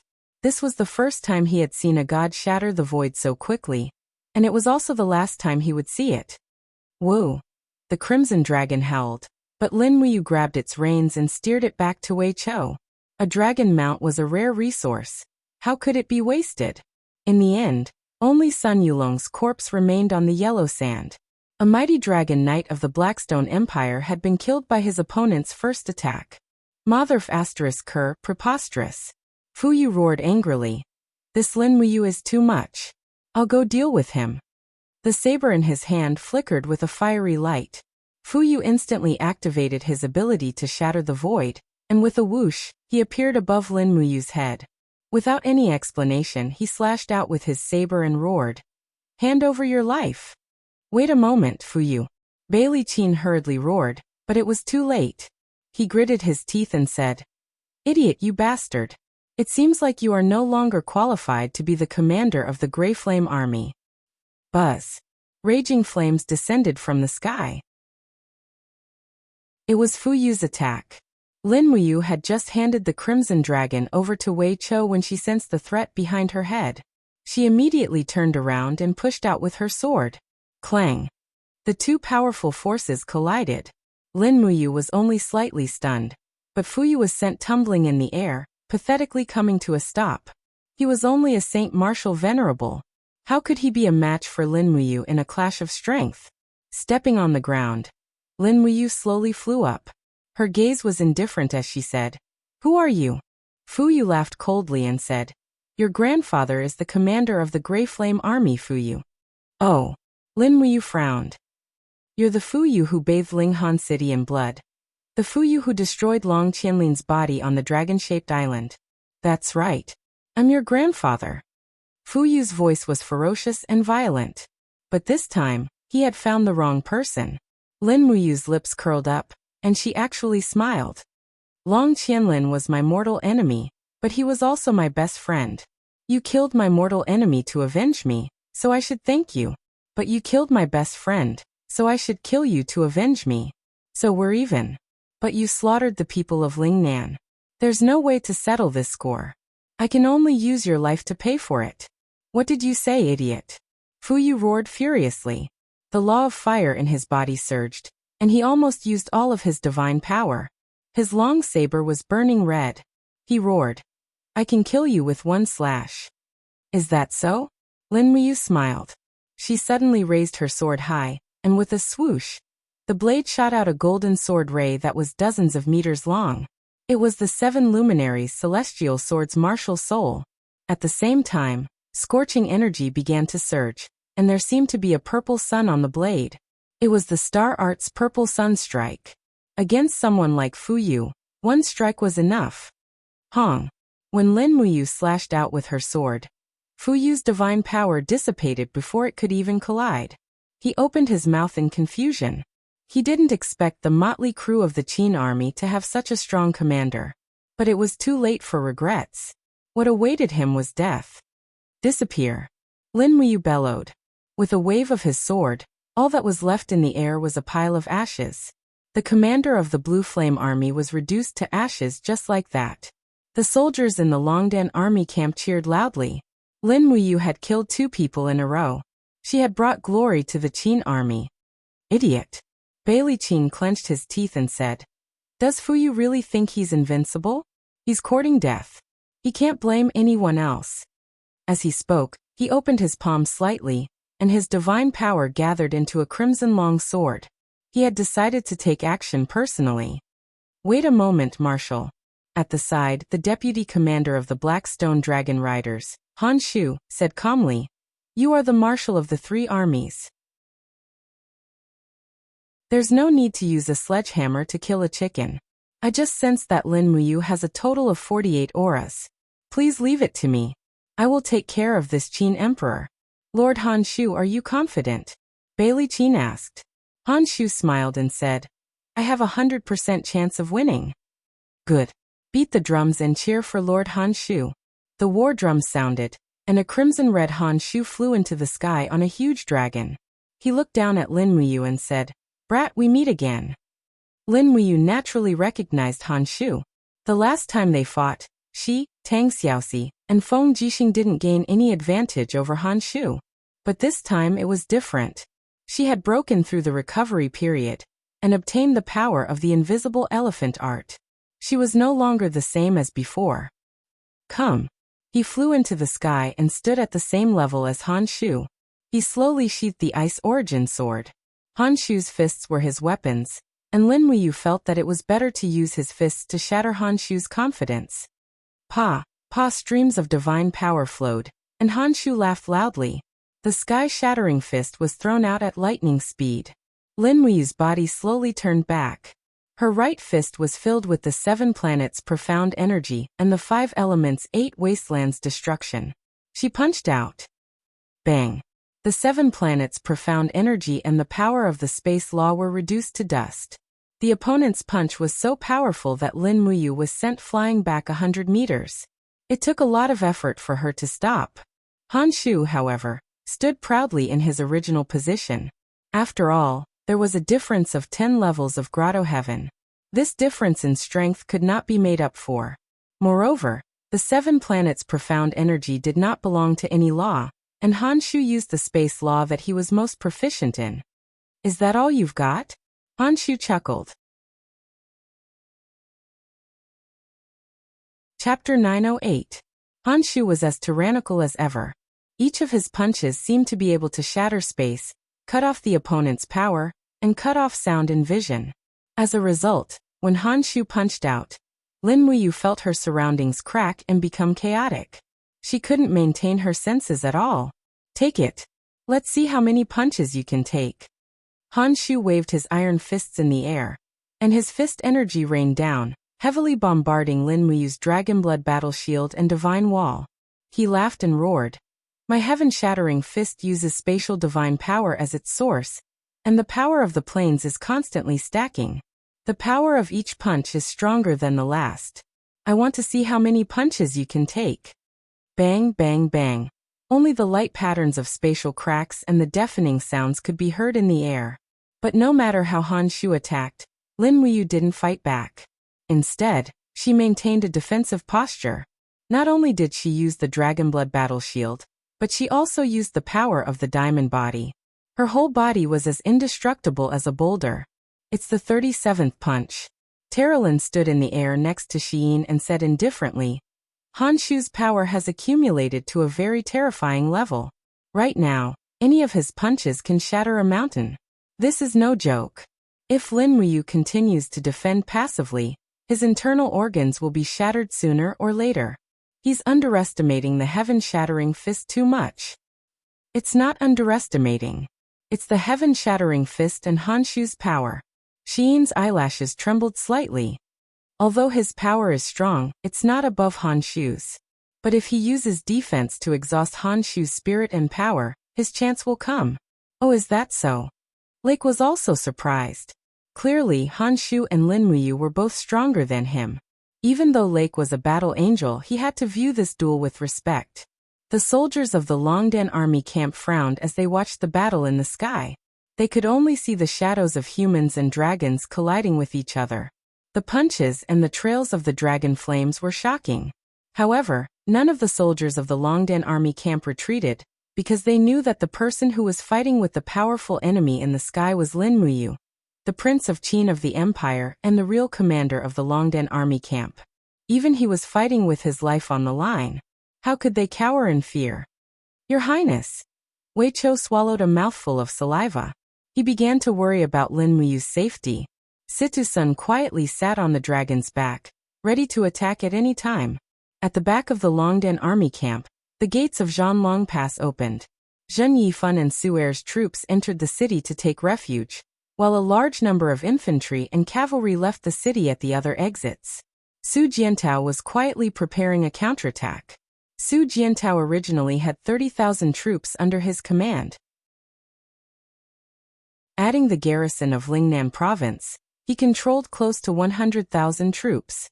In addition to the 10,000 soldiers of the Longdan army camp, it was enough to challenge the Blackstone Empire's army outside the city. Moreover, there was also the 25,000 well-equipped Xiyin Corps. At this moment, the situation on the battlefield suddenly changed. Everyone could only see a figure flying in the air, accompanied by Lin Muyu's low shout, "Heaven and earth, heed my command." Then, they saw Lin Muyu holding a frosty fist in her hand, colliding heavily with Han Shu's fist. Pung! The earth trembled, and the sound of the two fists colliding was deafening. This time, Han Shu's attack was interrupted, and his fist trembled as he retreated tens of meters. He stared at Lin Muyu dumbfounded. This time, Lin Muyu's strength seemed to have undergone a complete transformation. Not only did she have the cold power of ice, but she also had the aura of a mountain. The formless elephant art combined with the astral arts was just that strong. Lin Muyu's figure suddenly changed, and she used the falling star steps in midair. Her entire fighting aura had completely changed. Relying on the advantage of her body being more agile than Han Shu's, who was riding on a dragon, she suddenly blasted out a fist from 3 different angles that contained the power of ice. Pung pung pung. The situation reversed. This time, it was Han Shu who was defending, while Lin Muyu took the initiative to attack. Sizzle sizzle. Han Shu complained incessantly. God knows where Lin Muyu's strength came from. Every punch seemed to be plated with a layer of steel. At the same time, a layer of frost had already begun to spread on Han Shu's wrist, and even his nerves were starting to feel numb. If this continued, he might not be able to use the sky-shattering fist anymore. Therefore, Han Shu had to use a portion of his divine power to melt the frost. Beads of sweat began to drip from his forehead. Pung pung pung. Lin Muyu's attacks became relentless, to the point that the spectators with lower cultivation could no longer see his figure. All they could see were streaks of frost blooming in the air. Finally, with a buzz, a golden light bloomed, and the air shrieked. Lin Muyu raised his hands, and a resplendent elephant wheel was formed, and it went straight for Han Shu. Wishful thinking. Han Shu roared, and his fist swept out. The tyrannical sky-shattering fist shook the elephant wheel away, but at the same time, he couldn't help but spit out a mouthful of blood. A dignified divine king of the 58th heaven Grotto Heaven was actually beaten to the point of bleeding. Lord Han Shu. A group of dragon knights rode on their giant dragons and approached. Many of them had already raised their dragon spears, and were ready to rush to Han Shu's aid. Scram! Lin Muyu suddenly raised his head and looked at the group of dragon knights. The power of the formless elephant was contained in his voice, and a wave of divine power formed a powerful gale that locked the group of dragon knights in place. Everyone was dumbfounded. No one had thought that the legendary King Qin would be this powerful. They even felt a trace of despair. "Don't come over." Han Shu waved his hand behind him and wiped the blood from the corner of his mouth. He said, "This battle is my destiny, as well as the destiny of the Black Rock Dragon Knights. Even if I die in battle, no one can break the rules of the Battle of Generals." Lin Muyu's gaze was indifferent. "Since that's the case, prepare yourself. Come." Han Shu raised his head, as if he was facing death with equanimity. "Lin Muyu, don't push your luck." In the distance, Bailey Qin roared. The sword in his hand was already trembling and humming. But Bailey Qin was too late. He was at least 300 meters away from the battlefield, and the area around him was filled with a strange force field. He was unable to break through space. Needless to say, that was the effect of Lin Muyu's formless elephant's domain. The surrounding air surged towards him. Lin Muyu swung his right fist backwards. His entire body was like a taut bow, and blue energy gathered on his fist. Ah! Han Shu's voice was trembling. The prelude to Lin Muyu's attack had already made him tremble. 100 fists of destruction. Han Shu unleashed his strongest move, his body exploding madly towards the sky. But Lin Muyu's attack landed at the same time. The 6 planets' tribulation. Boom. The light from the 6 planets kept attacking, like a baptism from the gods. Moreover, there were also elephant wheels within the light. There were 100 of them in total, and in the end, they merged into one and pierced through Han Shu's body. Pooh! Fresh blood sprayed violently from his mouth as Han Shu instantly fell onto the dragon's back. His divine walls were instantly shattered into pieces, and numerous tiny holes even appeared on his chest. His body had already been completely corroded and pierced through by the energy of the 6 glorious heavenly tribulation. The strongest Saint Martial King in the Darkstone Empire had died on the dragon's back with a whimper just like that. Even Han Shu's dragon let out a mournful cry. It had been heavily injured by the 6 planets' tribulation and the formless elephant's power, and it fell to the ground with Han Shu's corpse. In the air, a sacred Martial King's heavenly Tao lattice of the law of space floated there, glowing with a lustrous light. Lin Muyu slowly opened her hand and placed Han Shu's godhead into her pouch.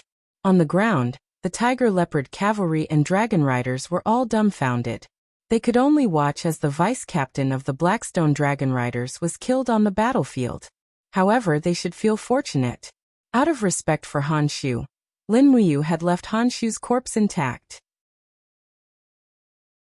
Otherwise, if the full power of the 6 planets' tribulation had been unleashed, Han Shu would probably have been reduced to a bloody mist. It's your turn. Lin Muyu drew her Ice Origin sword and pointed it at Bai Li Qin. She said, Marshal of the Blackstone Empire, one of the sacred martial gods of the celestial pole continent, Bai Li Qin, you must really want to kill me now, right? That's right. You've guessed correctly. Bai Li Qin stepped through the air, and the sharp sword in his hand shone brightly. His face was expressionless as he said, What a good Lin Muyu. You're decisive in killing. You killed my beloved General Han Shu in the blink of an eye. You really have some tricks up your sleeve. Marshal, are you praising me? You can say that. Bai Li Qin sneered. However, you only managed to kill Han Shu by relying on the supreme god force of your supreme godhead. Without this supreme godhead, what are you? Lin Muyu smiled. It seems like you've taken a fancy to my sovereign godhead. That's right. I wonder if His Highness King Qin is willing to part with it. That will depend on whether the marshal has the ability to take it. Arrogant. Bai Li Qin roared. He didn't give Lin Muyu any time to react. He raised the sharp sword in his hand and slashed down. It was extremely fast, and a heavy feeling sealed off the surroundings. He didn't give Lin Muyu any chance to dodge. A true expert knew how to make full use of their strength, and Bai Li Qin was such a person. She couldn't move with the falling star steps, but this seemed to be within Lin Muyu's expectations. If Bai Li Qin didn't have such a method, he probably wouldn't be able to stand up against an expert like Longxi of the Thunderblaze sect in the Blackstone Empire. She raised her Ice Origin sword horizontally, and the sword's blade was wrapped in the dense light of the 7 luminaries' celestial sword. Lin Muyu's left hand pressed against the sword, using her strongest strength to block Bai Li Qin's attack. Clang! The 2 swords clashed, and Lin Muyu fell from the sky. Her body was dragged along the trajectory of the space, as though she had fallen into a huge net. After she forcefully stabilized herself in the air, the blood in her body was already in a mess. Bai Li Qin was indeed an expert at the 3rd level of the God Emperor realm.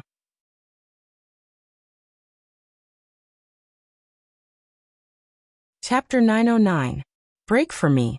Bai Li Qin roared and slashed 3 times in a row. Lin Muyu's diamond body and dragon blood shield were broken. Next would be the divine wall. Once the divine wall was broken, Bai Li Qin's attacks would reach her body. Puffed! A mouthful of blood was spat out and turned into a blood mist in the air. However, it did not dissipate and hovered around Lin Muyu. On the ground, countless soldiers in the Longdan army camp were terrified. Everyone could see that Lin Muyu was no match for Bai Qin. The difference in their strength was too big. Your Highness. Wei Chou and Situ Shui murmured at the same time. However, no one could intervene in the battle. The battle between Bai Qin and Lin Muyu had almost formed a huge circular force field. Those who were not strong enough could not enter, including ultimate gods like Wei Chou and Situ Senior. Xiyin, if you don't help him, he might die. Marshal Bai Qin will not show mercy. Terralin glanced at Xiyin and realized that she was much calmer than she had imagined. Xiyin stood silently in the yellow sand. She looked up at the direction of Lin Muyu and Bai Qin, but she could not see through Lin Muyu. She wanted to help him, but Xiyin could not feel the bond between her and Lin Muyu. How could she save someone she did not know? Moreover, they were in a battle of generals, so she had to follow the rules of the battlefield.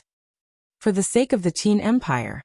Su Jiantao appeared beside Xiyin and said, Master Xiyin, please help His Highness you.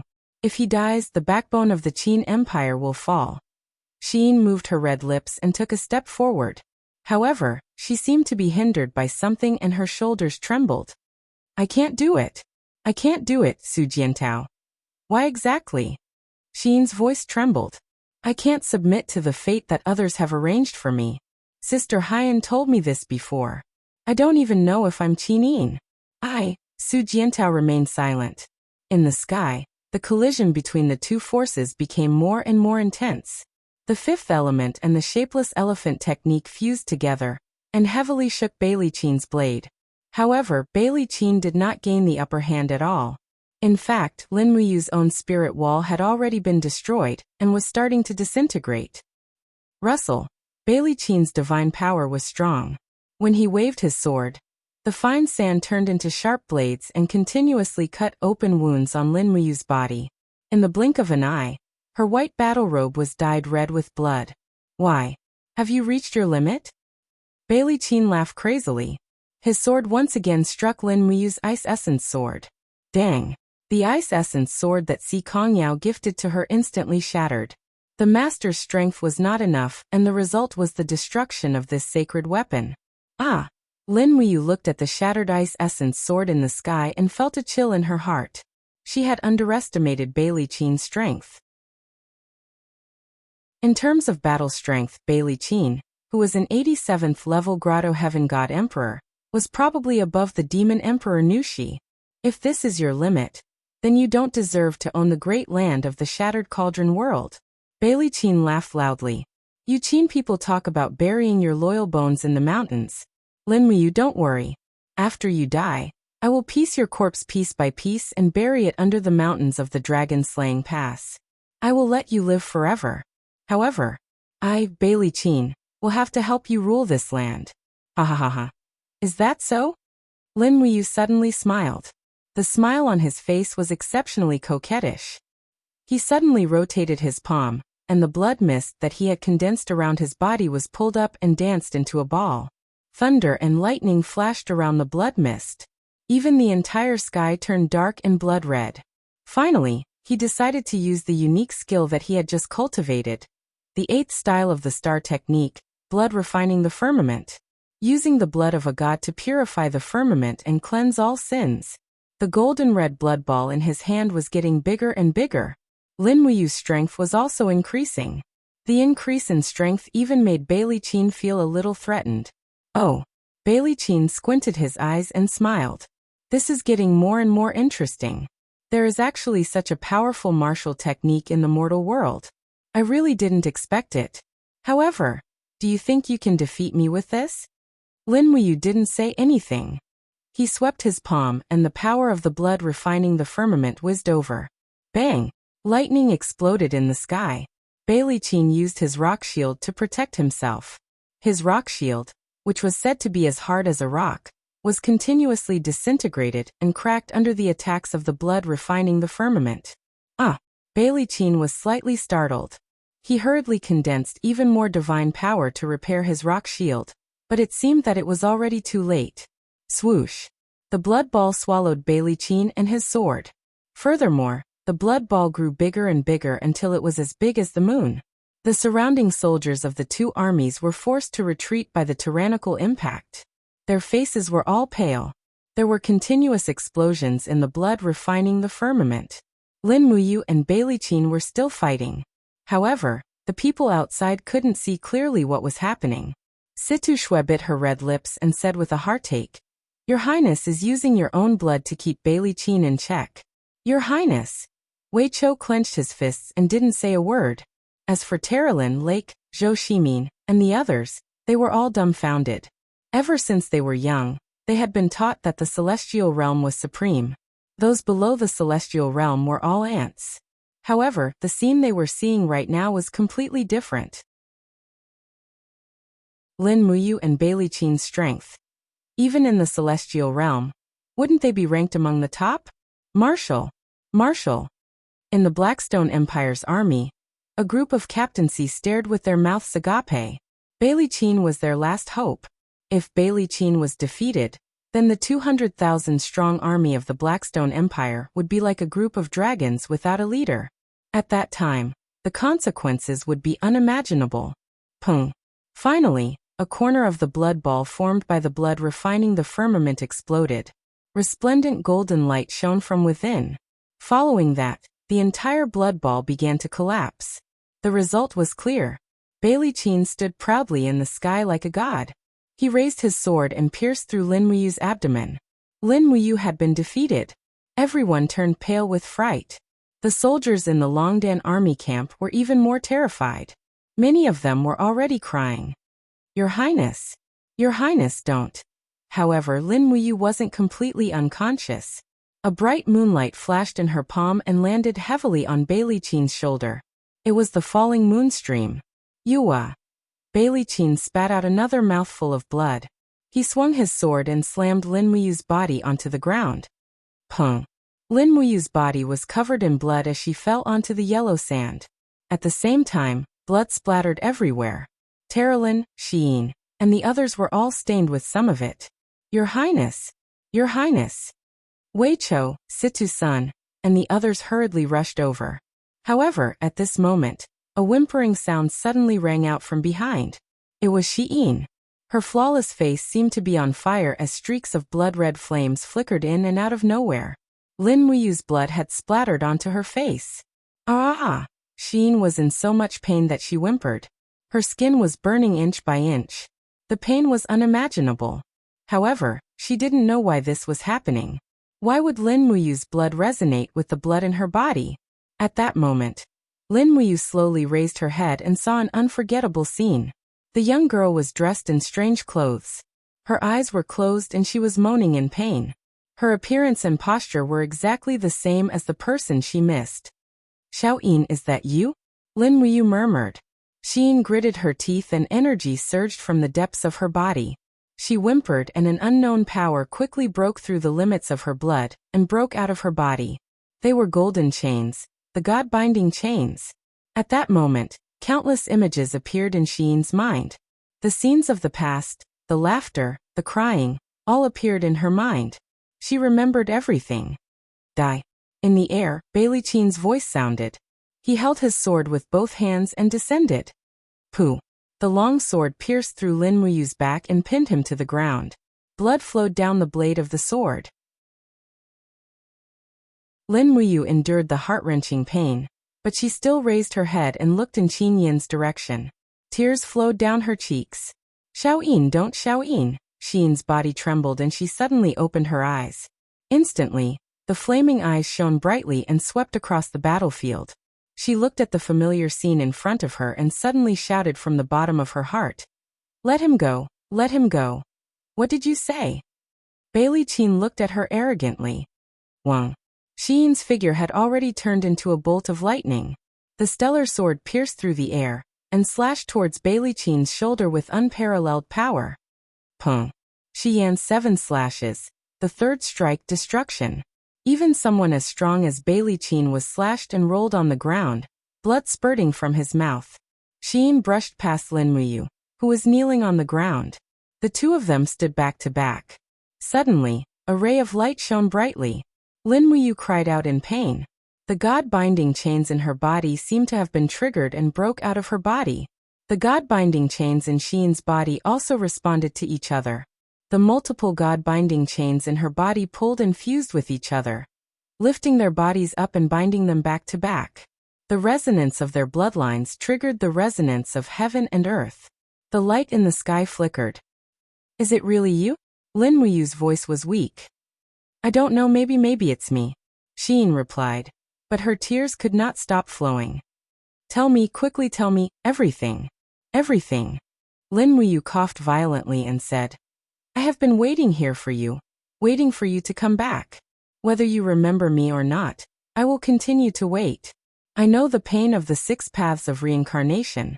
I will keep my promise to Emperor Father, and continue to wait.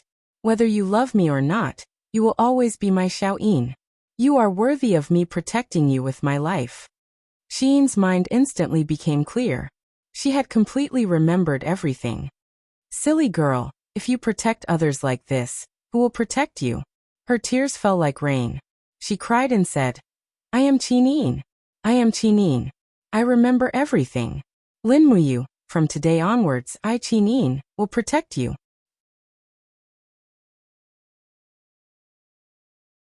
Chapter 9:10.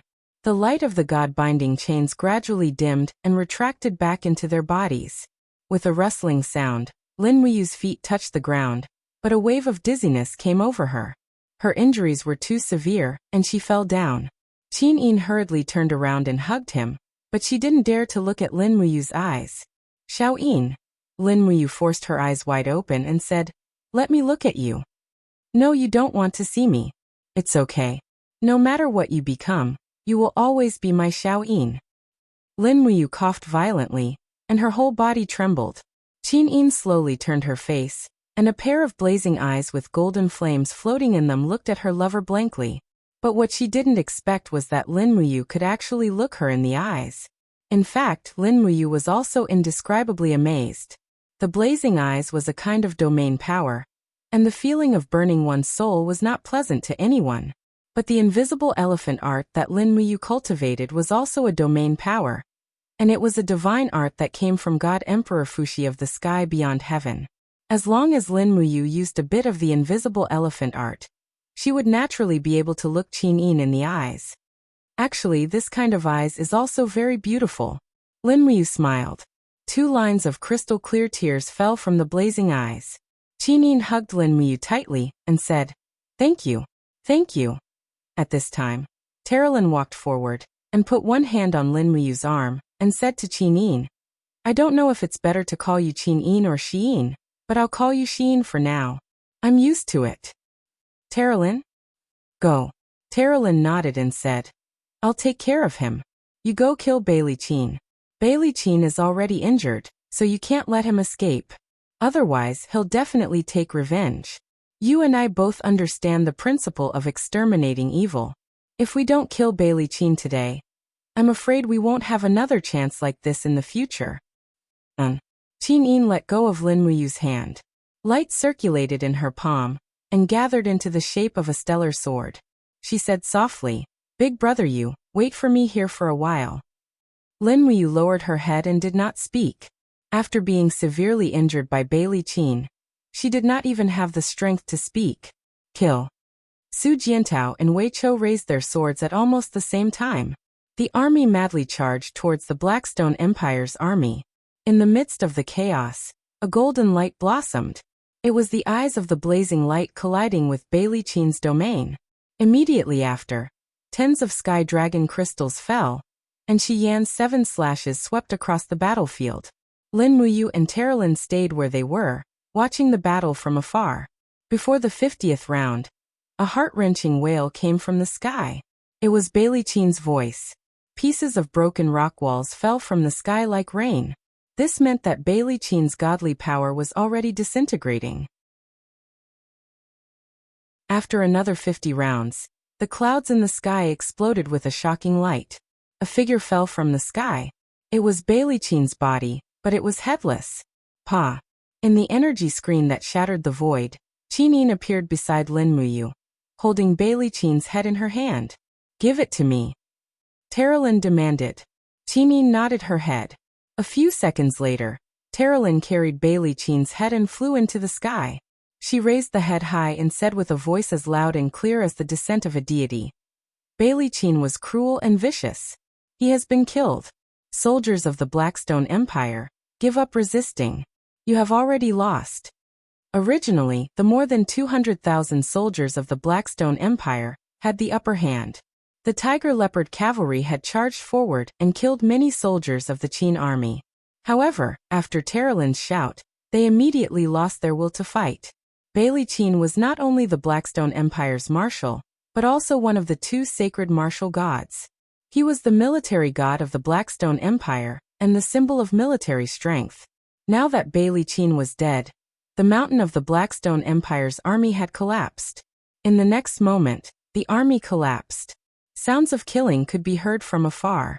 It was Xiang Yu and Ding Shi's army. The plains in front of the dragon-slaying pass were like a large net. Now that the net had been opened, all that was left was to catch the fish in the net. Wei Chou looked excited. He raised his sword and led the Longdan army camp to charge back and forth. How many days had it been? He had been enduring the pressure of being hunted. Now he could finally fight back to his heart's content. Dust flew everywhere.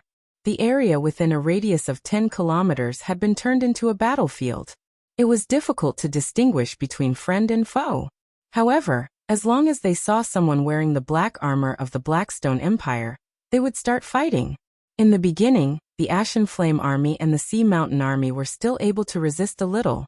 However, when Ding Shi and Xiang Yu's troops joined the battle, this kind of resistance was weakened. The Dragon Knights in the sky kept circling around. From the beginning of the slaughter, they were unable to do anything. Even Terralyn, Lake, and the others joined the battle. It was rare to see a battle angel killing a Dragon Knight. Qinyin was full of guilt. She didn't think that Terralyn, Lake, and the others had already made the decision to help the state of Qin fight against the Blackstone Empire.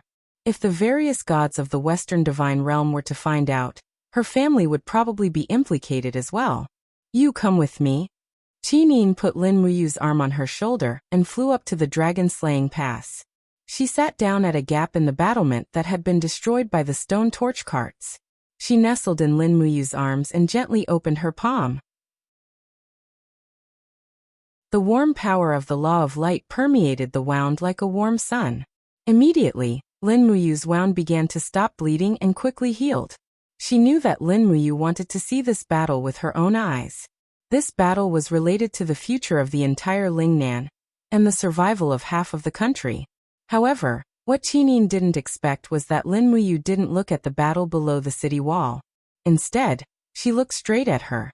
Immediately, Qinyin's face turned red. What's wrong? This time you're not leaving, right? Lin Muyu asked without much confidence. Yes, I'm not leaving.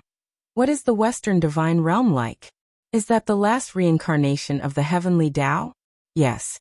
Qinyin gently nodded and said, Sister Haiyan said that as long as I remember everything, it means that the 6 paths of reincarnation is over and I can be a new person. You're not completely a person now, but a god. Lin Muyu looked at her attire and smiled. However, this smile affected the wound and she couldn't help but let out a cry. You're too careless, don't move. Qinyin frowned slightly and used a dagger to cut open the armor on Lin Muyu's abdomen. After applying medicine, she tore off the white skirt of the Western Divine Realm and carefully bandaged it for him. As she bandaged it, her heart felt like it was being stabbed by a knife because she saw that there were many crisscross scars on Lin Muyu's body. He had been guarding the Great Qin Empire for so many years. God knows how many times he had been injured. Xiaoyin. Yes. Don't cry. Lin Muyu struggled to raise her palm and used her dirty fingers to wipe away Qinyin's tears. Instead, there were 2 gray marks on her snow-white face. Lin Muyu hurriedly put down her hand and pretended that nothing had happened. Qinyin giggled and leaned her face on Lin Muyu's chest. I'm sorry. It's all because of my willfulness that you've suffered so much. You are indeed willful. Lin Muyu leaned against the broken wall and said, Your willfulness almost caused Lingnan to suffer a great disaster. Shaoxi was criticized and suffered for so many years. Your willfulness almost caused the entire Qin Empire to be completely destroyed. I was wrong. Qinin raised her face and looked like she was begging for mercy. I really know I was wrong. I will always stay by your side and never leave you. That's what you said. By the way, do you still remember that Xiaoxi went to save you in the ghost realm? I remember all of it. Qinin nodded and her eyes turned red. I owe Xiaoxi too much. The three of us don't owe each other anything. Lin Muyu smiled slightly. You give because you care. This kind of giving doesn't ask for anything in return. So don't feel guilty. If something like that happened to Xiaoxi, you and I would do the same. Well, where is Xiaoxi now? Qihai Province. I don't know how the war is going there. That's the main force of the Tianji Empire. Lin Muyu sighed worriedly. Qinin held his hand and said, Brother Yu, Xiaoyin is back now. I will share the burden with you and Xiaoxi. We will fight the enemy side by side. We will definitely drive all the bandits out. Okay. I've been in the Western Heaven Realm for so many years, so I know very little about the Shattered Cauldron world. Tell Xiaoyin about what happened in the past few years? Qinin sat beside Lin Muyu and looked at the battlefield in the distance that was filled with smoke and dust. Lin Muyu rested her head on her arms and let the warm sunlight fall on her body. She said with a smile, Actually, not much happened. The Iha kingdom was defeated and fled to the dragon-shaped island in the East Sea. Brother Feng Jixing led the fleet to encircle them and returned in defeat. Then Wei Chou of the Longdan army camp fought with the demon race in the East region and spent 3 years to defeat the entire demon race and drove the demon race into the frozen polar lands in the north. Then the collision of the two spirit mountains caused the plains to merge. The celestial pole land pirates came and killed the demon race's demon emperor, Feng Ning-er and Feng Jing-er. Qianfeng was forced to lead the Central South Iron Cavalry to surrender to us. You should know what happened after that. Then this battle will be the true turning point. Qinin looked into the distance and said faintly, I didn't expect this. I thought I would sink into hell, but after so many twists and turns, I finally came back here. I can come back to you again. This feeling of returning home is really great. It's a pity that people from home have come. Then ask them to leave. Qinin giggled. Xiaoyin, you haven't told me about your eyes and your identity as an angel. What is going on? Qinin suddenly thought of the various unbearable experiences in the land of exile and the Western divine realm. She immediately frowned and said, Brother Yu, I don't want to recall these things for now. I'll tell you one by one in the future. Lin Muyu also knew that she must have experienced many painful memories, so he sat up and hugged her shoulders, saying, Forget the things that you don't want to remember. It's good that you can return. This is really like a dream. Qinin was taken aback. She turned around and brought her beautiful face closer to Lin Muyu's. Then, she kissed Lin Muyu's lips lightly. She even bit his lower lip with a little force. Ah. Is it true? It's true. Lin Muyu touched his lips. It really hurts. The bite of the 50th Paradise God wave. Qinin couldn't help but smile and gently hugged him, saying, It's really good to be back by your side. Ahem, Xiaoyin, you've grown bigger. What a frivolous feeling, but Qinin also knew that such a frivolous person was the real Lin Muyu. In front of others, he had to put on the airs of the Qin emperor, but in front of her, he could be his true self without any scruples.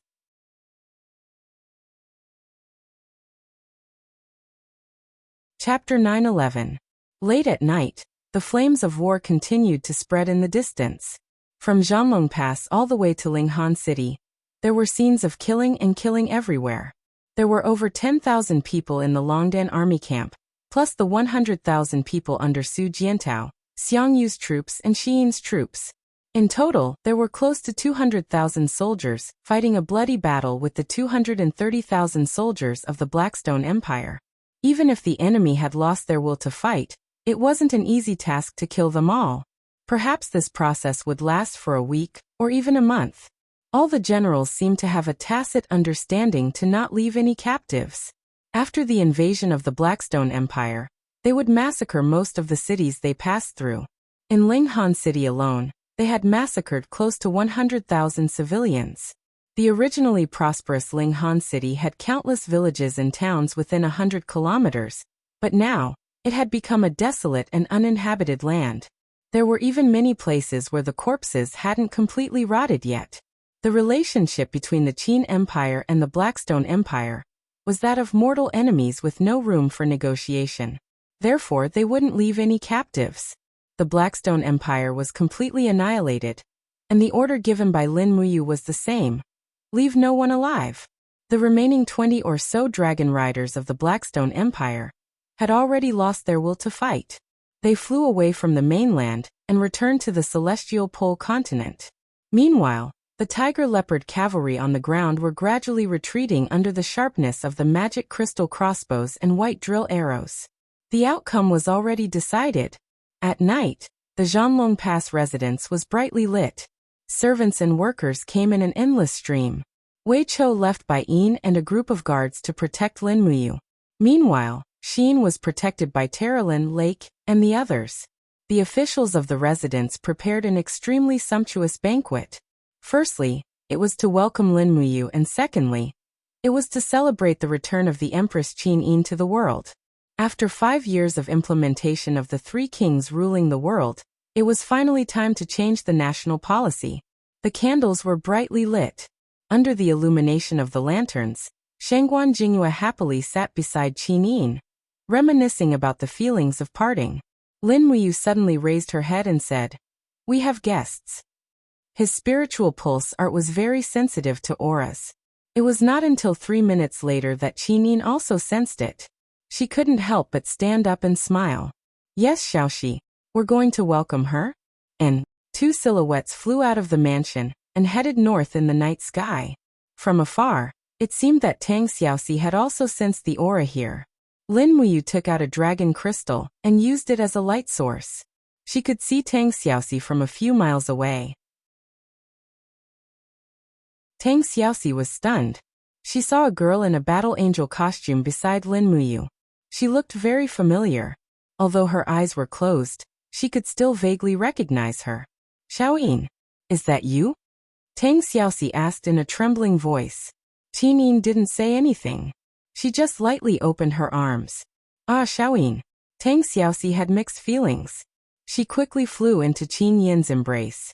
The 2 girls' figures created ripples in the air and rushed out for a long distance before stopping. Lin Muyu also flew over and said, "Xiaoxi, how's the Seven Seas province?" "The Longji Corps has been defeated." Tang Xiaoxi was still hugging Qin Yin tightly, as if she was afraid that she would accidentally fly away. She said, "Commander Feng has instigated 100,000 wolf soldiers to join forces with our Cloud Pass, and defeated the 150,000 Longji army led by Feng Lan. Now that the Longji army has been defeated, I reckon that within a month, they will be chased out of Cloud Province by Commander Feng." "That's great." Lin Muyu was relieved. Now the biggest threat was the 300,000 soldiers of the Tianji Empire, led by Bai Minghuan. She didn't know if there was a battle in the direction of Tsangnan Province's steel wall. However, Tang Xiaoxi and Qin Yin didn't seem to be concerned about the battle. Instead, they were asking about each other's well-being. It would be a long story. Lin Muyu touched her nose. She felt that she was left out when the 2 women were together. She said, "I'm so hungry. Let's go back and eat while we talk, okay?" "Okay." Tang Xiaoxi was hungry too. After flying for a day without any rest, how could she not be hungry? When the 3 of them reappeared in the banquet hall, all the officials left their seats. Everyone knelt down in unison and shouted, "Greetings, Your Highness. Greetings, Emperor Qin. Greetings, Princess Shi." Lin Muyu and Tang Xiaoxi looked at Qin Yin with a smile. Qin Yin understood tacitly. She raised her hand slightly and said, "Everyone, please rise and continue to eat. There's no need to be so formal." Everyone thanked her. Lin Muyu supported Qin Yin and brought her back to her seat. Qin Yin could only close her eyes when facing these mortals.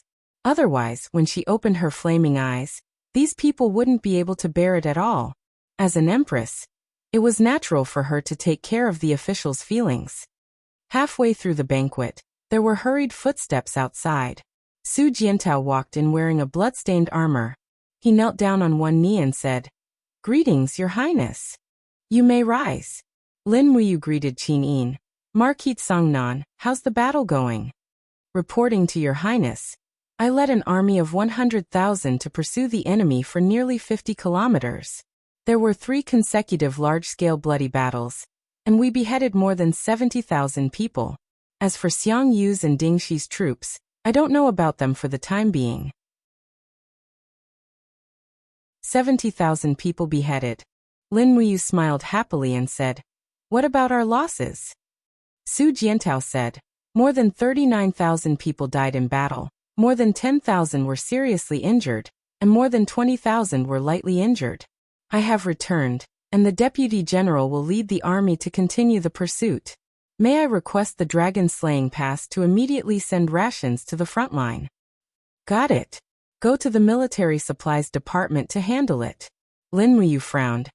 "We actually lost so many of our own, inconceivable. Su Jiantao, did you recklessly charge in and fall into the enemy's trap?" Su Jiantao hurriedly knelt down again. "Your Highness, please don't wrongly accuse me. I advanced step by step and fought steadily. However, the soldiers of the Blackstone Empire are all lunatics. Once they are forced into a desperate situation, they start to fight with their lives on the line. Moreover, their beast cavalry is really powerful. Our 3 cavalrymen fought against 1 beast cavalry, but we still lost 1 person in battle. This kind of battle loss is considered not bad." Qin Yin murmured, "The overall battle power of the Celestial Pole continent is indeed above us, especially in close combat. Even an elite force like the Longdan army camp can only fight them to a draw. If it were any other army, they would definitely suffer a loss." Lin Muyu nodded. "Pass down the order to continue the pursuit. No matter the cost, kill all the enemy in the Soaring Sky Province. Leave no one alive." "Yes." The old official Zheng Yifan stood up, cupped his fists and said respectfully, "Your Highness, since we have already recovered our lost land, then we should quickly send officials and guards to Linghan City and other major cities to guard. We should also put up notices to pacify the people and restore the administrative order of the Soaring Sky Province as soon as possible. Otherwise, the civilians will become rioters, and when that time comes, the bandits will run amok." Lord Fan is right. Let's leave this matter to Aunt Luo." Qin Yin smiled. Su said respectfully, "I understand. Please rest assured, Your Highness Yin." Zheng Yifan said again, "Although the pursuit of the enemy is still ongoing, this old official thinks that we should prepare for a rainy day. We should immediately transfer elite troops from each army to start training. Songnan Province will soon have a big battle. If we wait until then to start training troops, I'm afraid it will be too late." "What does Yifan think should be done?" Qin Yin asked. Zheng Yifan said, "Our army in Lingnan has a total of 230,000 troops, but after killing the Blackstone Empire's bandits, the number of soldiers that can fight is estimated to be only half, which is 110,000. At the same time, the major cities in the Soaring Sky Province need a portion of the garrison to pacify the people. We also need to leave a large number of troops along the coast to resist the attacks of the Blackstone Empire's pirates. Therefore, we can only use half of the remaining troops, which is 50,000 people. At most, Lingnan can only transfer 50,000 troops to reinforce the steel wall. This is the most difficult part for us." Qin Yin nodded and did not say anything. Zheng Yifan was an old official for 3 generations. At the same time, he was also a highly respected and intelligent official. Naturally, there was not much to worry about with this old fox in charge. However, they could not completely give him power. Regarding this, Qin Yin, Lin Muyu and Tang Xiaoxi had reached a consensus. Therefore, they had never given Zheng Yifan too high of a position and power. But now that there were so many things to be done, they had no choice but to use Zheng Yifan. Under the table, Lin Muyu held Qin Yin's little hand and motioned for her to speak. Qin Yin pursed her red lips and said, "Then this matter will be temporarily handed over to Duke Fan. Other than the troops in the Longdan army camp, which will be under Duke Wei's direct command, Duke Fan will be in charge of the rest of the army's reorganization. The commander of the new army will be Su Jiantao." Lin Muyu couldn't help but laugh inwardly. Qin Yin was too smart. She gave half of the power to Zheng Yifan and let him do the work, but not the actual power. This was the most brilliant part of her plan. Zheng Yifan nodded in thanks. In reality, he didn't want that much. Lin Muyu picked up a plate of deer leg in front of her, and sent it directly in front of Su Jiantao. She said, "Here, you won the battle. This is your reward. Drink some wine after you're done eating, and immediately take your men to Linghan City. This city must be taken down as soon as possible." Su Jiantao accepted the plate with a smile. "Thank you for the meat, Your Highness." Tang Xiaoxi frowned slightly and said, "South Ridge can only contribute 50,000 troops, and Songnan Province's Qinyan has less than 100,000 troops. Feng Jixing and Chen Xiaoli can't split themselves, so they can only take out 50,000 troops at most. With a total of 200,000 troops, can they really stop Bai Minghuan's army of 300,000? Lin Muyu's gaze swept across the row of people on the right and said, "This will depend on whether or not the battle angels are willing to help." Terralin laughed softly. "I am Sheen's man, of course I am willing to stay and help." Lake said, "I am also willing to follow Lord Sheen." Zhou Shimin nodded, "Me too." Terralin said, "Reporting to Your Highness there is another important matter. Lake has a crush on Lord Sheen. Do you want me to help you teach him a lesson?" Lake's face was ashen, and he wanted to pinch her to death. Lin Muyu couldn't help but laugh. "Ahem, there is no need for that. Everyone should be united against a common enemy."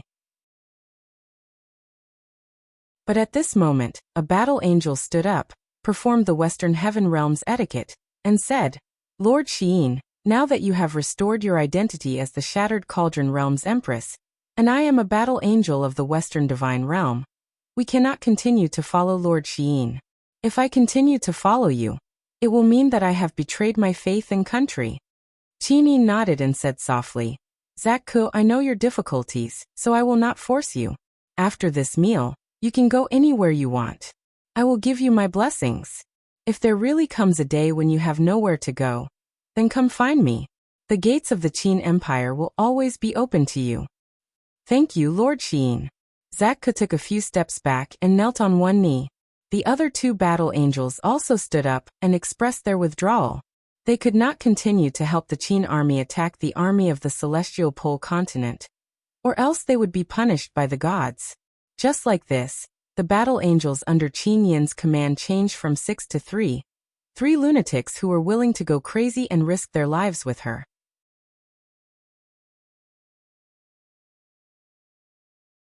Chapter 9:12. At night, the moonlight was tranquil. There were many quiet courtyards in the courtyard of the dragon-slaying past lord's residence.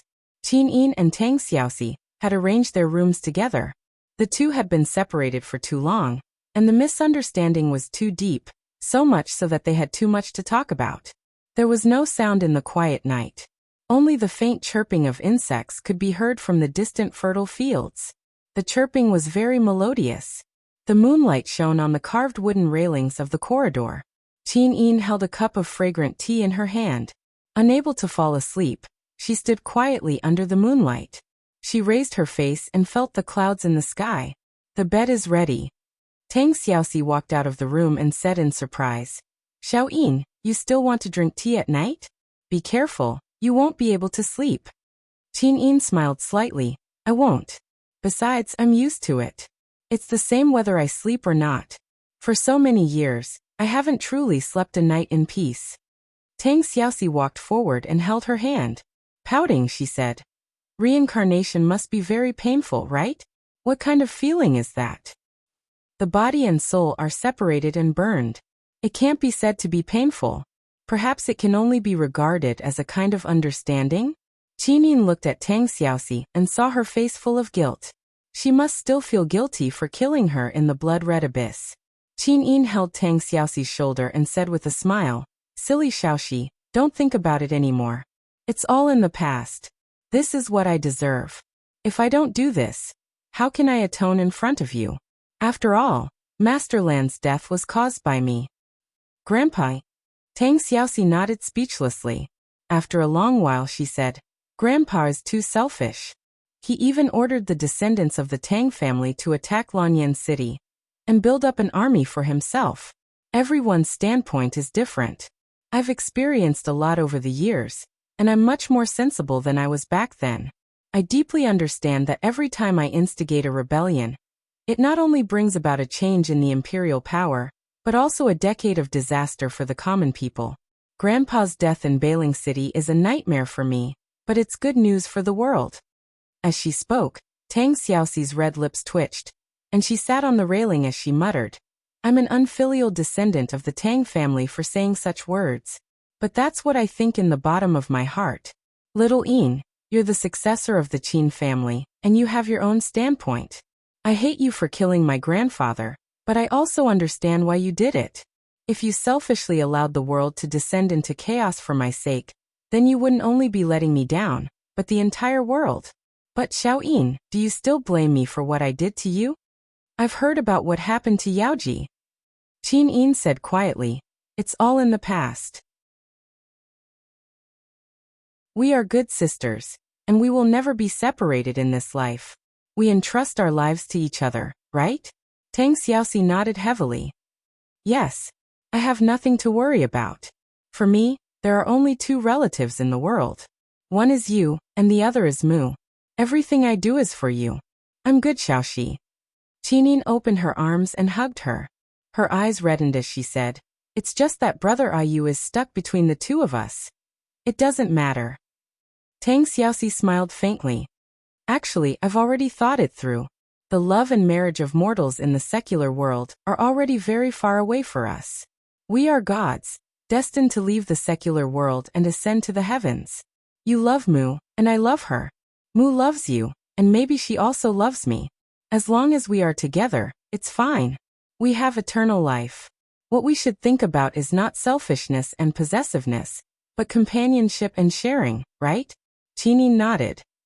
You're right. I just don't know what Brother Yu is thinking. On the side, a person on a house not far away suddenly sat up. It turned out that he had long been lying on the roof, looking at the moonlight. Moreover, he was not breathing at all.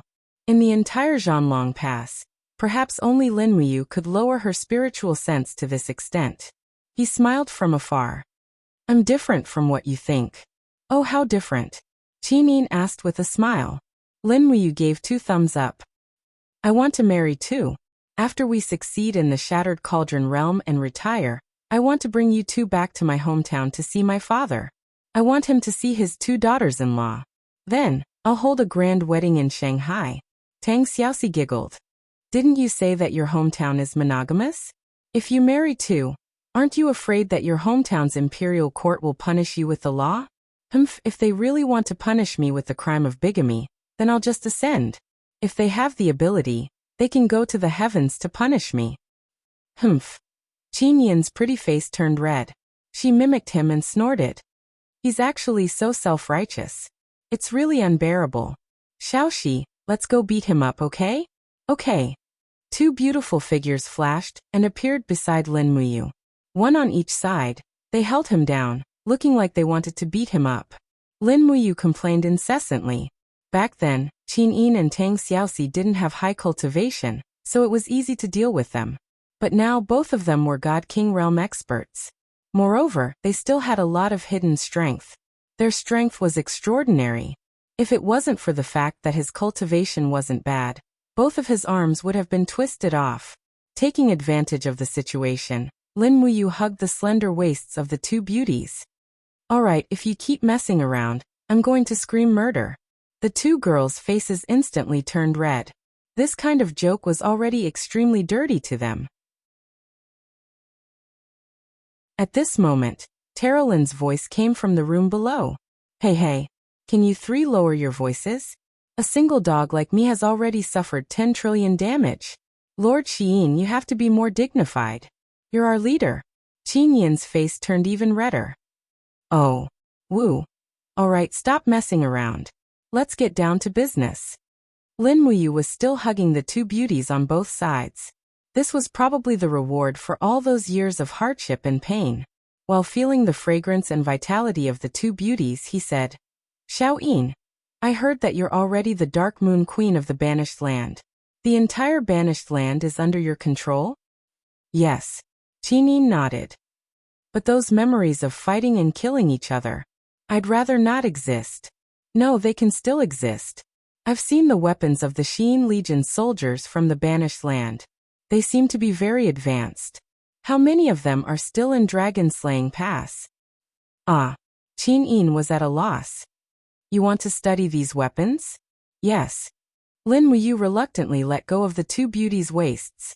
She clenched her fists and said, Technology is the #1 productive force. Forget it. You might not understand, but these weapons might affect the future situation of the entire continent. Xiaoyin, how many more banished land legions are in Dragon-Slaying Pass? They didn't participate in the pursuit. They've basically all returned. There are about 7,000 or so left. They're stationed in the Xin Legion's camp 3 miles west of Dragon-Slaying Pass. Can you two sleep? Lin Muyu asked. The two beauties shook their heads. Very good. I can't sleep either. Let's go to the Xin Legion. I want to see those weapons and equipment from outside the world. Okay. Xin Legion. Nighttime. 2 huge war chariots were parked between the tents. The searchlights at the front were constantly rotating and scanning the surroundings. On the chariot stood 2 soldiers armed with Origin submachine guns. Swoosh, swoosh, swoosh. 3 silhouettes descended together. Who is it? Halt. The soldiers raised their guns vigilantly. The people inside the tents also rushed out with cold weapons or broken firearms in their hands. All of them looked nervously at the intruders. Under the illumination of the headlights, the figures of Lin Muyu, Qin and Tang Xiaoxi appeared before everyone. So it's your majesty. The group of soldiers knelt down. Greetings, your majesty. Dispense with the formalities. Qin raised her hand lightly. Go back to the tent and rest. I'm only here to visit. Yes. Qin held Lin Muyu's hand.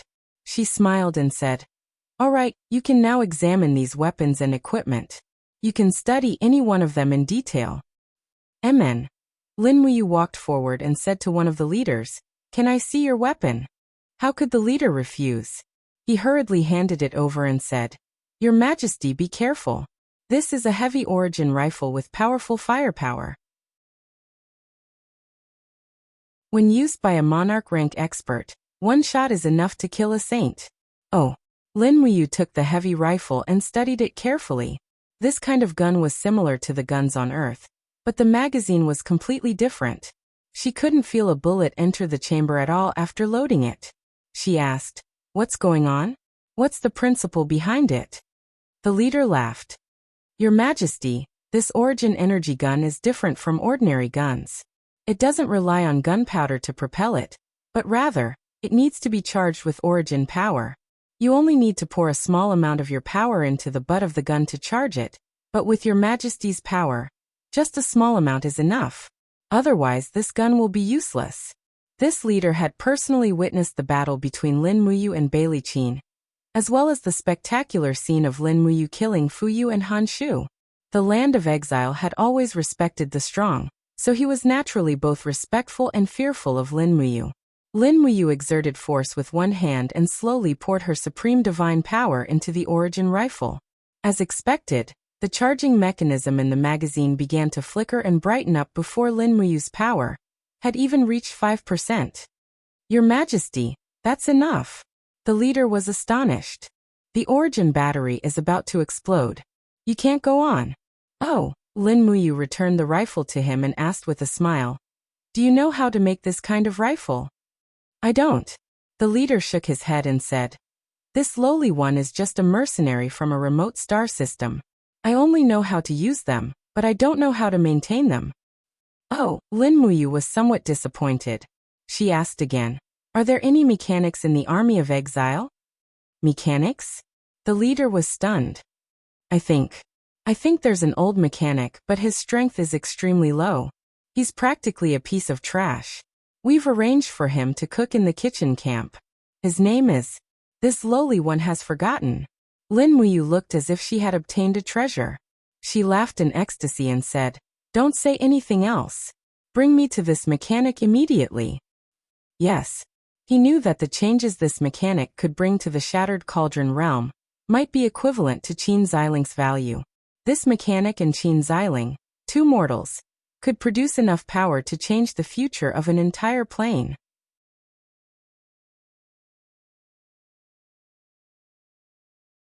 Chapter 913. Inside the kitchen. When almost all the banished army had fallen asleep, the kitchen was bustling with activity. Dozens of people were rapidly preparing the ingredients for breakfast the next day. The people from the banished land were like starving ghosts. They couldn't fill their stomachs in the banished land all year round. In the end, coming to the Shattered Cauldron realm was like going to heaven. The Southridge province was incomparably fertile, and there were countless resources. Every day they would eat white rice, meat buns, and meat dishes in soup until their bellies were round. "Brats, go and carry that boar over." The old veteran shouted. "Cut open its intestines and marinate it. We'll start roasting it at midnight. Our brothers will be able to eat delicious marinated meat in the morning." The group of young soldiers nodded and went to carry the boar. These soldiers were all handsome, and they could be considered pretty good-looking in the exile army. After all, they were the ones who cooked. If they were werewolves with scabies and ulcers all over their bodies, the food would probably be inedible. It was at this time that the leader opened the tent and walked in. "Hey, what's your name again? I heard you used to be a mechanic?" The veteran knelt down hurriedly. "This lowly one is called Roger. They call me Old Roger. May I know why the leader is looking for me? Is the food not to your taste?" "I'm not looking for you. Someone is looking for you." The leader frowned and stepped aside. The next moment, Lin Muyu, Qin Yin, and Tang Xiaoxi appeared in front of Old Roger. Old Roger was so excited that he almost breathed his last. He had seen the Dark Moon Queen more than once, but it was all from afar. He had never seen the Dark Moon Queen up close. He was so excited that he was about to explode. "This lowly Roger greets your majesty." He knelt down hurriedly and kowtowed repeatedly. Qin Yin closed her eyes and held Lin Muyu's hand with a smile. "No need to be so polite. I'm not the one looking for you. It's my big brother Yu who's looking for you." "Oh, it's your highness Yu." Old Roger kowtowed again. "May I know what your highness Yu needs?" Lin Muyu helped him up and said, "You don't have to be so polite.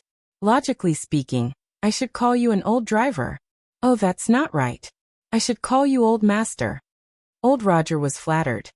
"Your highness Yu, why are you looking for me?" "You're a mechanic?" "Yes, I've been a mechanic for a few years. During the Interstellar War, I followed the Federal Empire's fleet to battle once. But that time it was too tragic. We encountered an army led by two god emperors from the Northern Heaven realm. The entire fleet disappeared in an instant." "An entire interstellar fleet can't defeat two god emperors?" "Those are two god emperors above the 90th level of heaven. Godly state experts can also survive in the universe and don't have to worry about air. Furthermore, they can travel through space freely, and can easily destroy our defense shield, and avoid the attacks of the particle cannons. Even the laser plasma can't penetrate their god wall. All they need to do is to destroy the pressure system of each battleship, and they can make us fall apart." Saying that, Old Roger sighed. "The gap between mortals and gods is impossible to measure." "What about thermonuclear weapons?" Lin Muyu thought of the trump cards of many powerful countries on Earth. Old Roger couldn't help but smile. "If your highness Yu thinks that thermonuclear weapons can penetrate the god wall, then you're lying to yourself. Moreover, the bodies of god state experts have been tempered and forged. Radiation is useless to them. But the technology of thermonuclear weapons is rarely achieved. How would your highness Yu know about it?" "My hometown is Earth, a planet in the Milky Way galaxy." "Earth?" Old Roger frowned. "I think I've heard of it. That galaxy is still in the middle stage of development. Because of its remote location, it has avoided all the galactic wars. What a lucky person. However, if your highness Yu really comes from Earth, then no one will dare to invade this planet in the future. Let's get back to business." Lin Muyu said. "I want you to help me improve these origin rifles and other weapons to deal with the Dragon Knights and the gods of the Western Divine Realm." Old Roger was stunned for a moment and couldn't help but smile. "Your highness Yu, This lowly one has also said that an entire fleet can't do anything to two god emperors. How can these mere origin rifles deal with the experts of the Western Divine Realm? That's because you don't know about the Demon Heartstone. Demon Heartstone. Yes, the substance contained in this stone is the nemesis of God state experts. Once it enters the bloodline, it will restrict God power. This is what I want you to do. Extract the element from the Demon Heartstone and add it to your firearms. Find a way to deal with the God state experts. As she spoke, Lin Muyu spread out her hands and smiled. If you have any needs, just tell us. We will try our best to satisfy you. Old Roger frowned. This lowly one can try, but I can't guarantee success. After all, the Shattered Cauldron realm is still a low-level developed planet. Not to mention laser weapons, it doesn't even have a steam engine. To put it bluntly, I can't even build a reactor. I can only modify and improve our current weapons. It's hard to say whether it will succeed or not. Yes, I understand. Lin Muyu nodded. Let's go. I will bring you to meet the people of the Imperial Weapons Department. We will talk after you meet them. Yes. The more than 100 people of the Weapons Department of the Eastern Capital, Winterfrost City, were completely preserved. In order to protect them, at least thousands of Imperial soldiers were sacrificed. However, Lin Muyu also knew that it was all worth it. For the safety of Qin Xiling and the others, it was worth it no matter how many people were sacrificed. Late at night, Lin Muyu introduced Old Roger to Qin Xiling. This made Qin Xiling feel as if he had obtained a treasure. In the middle of the night, he gathered all the officials of the weapons department for a meeting. Presumably, they would not be able to sleep tonight. They worked until late at night, and when they finally finished, it was almost dawn. Lin Muyu brought the two beauties back to the small courtyard to rest. As they walked slowly along the corridor, her mood was much more relaxed. She said with a smile, "The matter of the Ministry of National Defense has finally been settled. Next, it will depend on the results of the research." What is the Ministry of National Defense? I don't understand. Tang Xiaoxi pouted. You will understand in the future. Lin Muyu took a deep breath and said, "Everyone rest well. Wake up at noon. There may be new military intelligence sent from afar in the afternoon. After Linghan City is taken, we will go to Linghan City to rest for 2 days. Moreover, we will begin to gather troops and prepare to rush to Tsangnan province." Yes. 2 days passed in the blink of an eye, and a letter flew to Dragon Slaying Pass. Under the siege of Sujiantao, Linghan City, the capital of Lingsky province, had finally been reclaimed and returned to the embrace of the empire. At noon, Lin Muyu, Qin Yin, and Tang Xiaoxi brought Terralin and the others to Linghan City. Before the three entered the city, they saw the soldiers under Su Jiantao maintaining order in the city. The entire east wall of Linghan City had been severely damaged, with many places collapsing. Even the entire east wall tower had been razed to the ground. Qin Yin's eyes slightly reddened. Back then, the Kamsi Marquis, Yao Yuan, died tragically in battle here. He died at the hands of Duo La. Duo La? Lin Muyu's sword-like eyebrows were tightly locked. This woman is also Luo Xian's murderer. Xiaoxi was almost injured by her hands. We must go and kill this vicious woman. Yes. Qin Yin said with concern. Your injuries have not fully healed yet. Let's talk about it after you have recovered. Duo La has 2 divine weapons in her hands.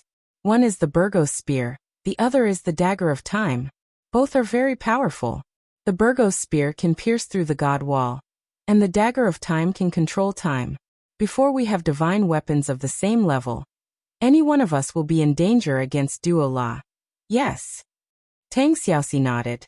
That Duo La can not only delay the opponent's movements in a small area, but she can also speed up her own attacks, making it impossible to defend against. I have already suffered in her hands. Lin Muyu said. Fortunately, Xiaoxi is fine. This Duo La?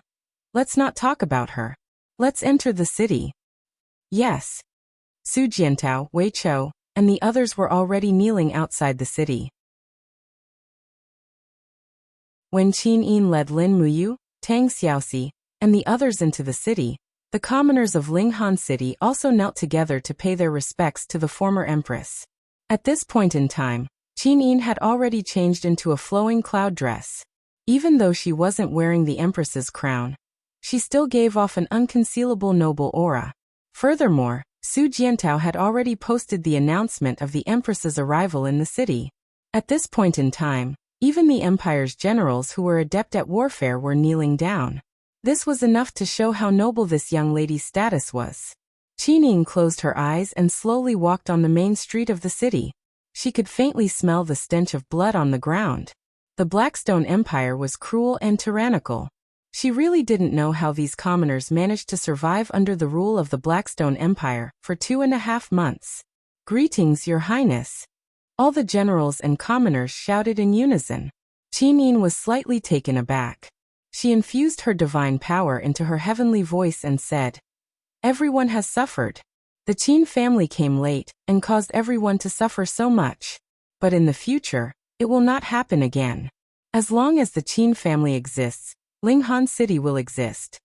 The commoners all kowtowed. Wei Chou led the war horses in front and let Qin Yin, Lin Muyu, and the others get on. Otherwise, it would probably take 2 hours to reach the governor's residence. However, Qin Yin didn't gallop wildly on the horse. Instead, she walked slowly and spent a full hour to reach the governor's residence. She knew that she had to let the commoners of Linghan City see her, so that they would have hope again. The invaders had invaded and swallowed up half of the empire's territory. If there was no faith, no one would be able to continue working hard. Wei Chou urged his horse and followed closely beside Lin Muyu. He reported the situation of the battle. Xiang Yu's troops have already killed their way to Dongtian Prefecture, and will soon reach the east coast. The Blackstone Empire has more than 200,000 soldiers, and it is already not bad if only 50,000 are left. Their era of rule in the Linkhong province is over. Good, very good. Did you set fire to their warships so that they have nowhere to go? No, your subordinate and Duke Yu both miscalculated. We didn't think of this move. It's all right, I didn't think of it either. Lin Muyu rubbed her nose. Wei Chou grinned and didn't say anything.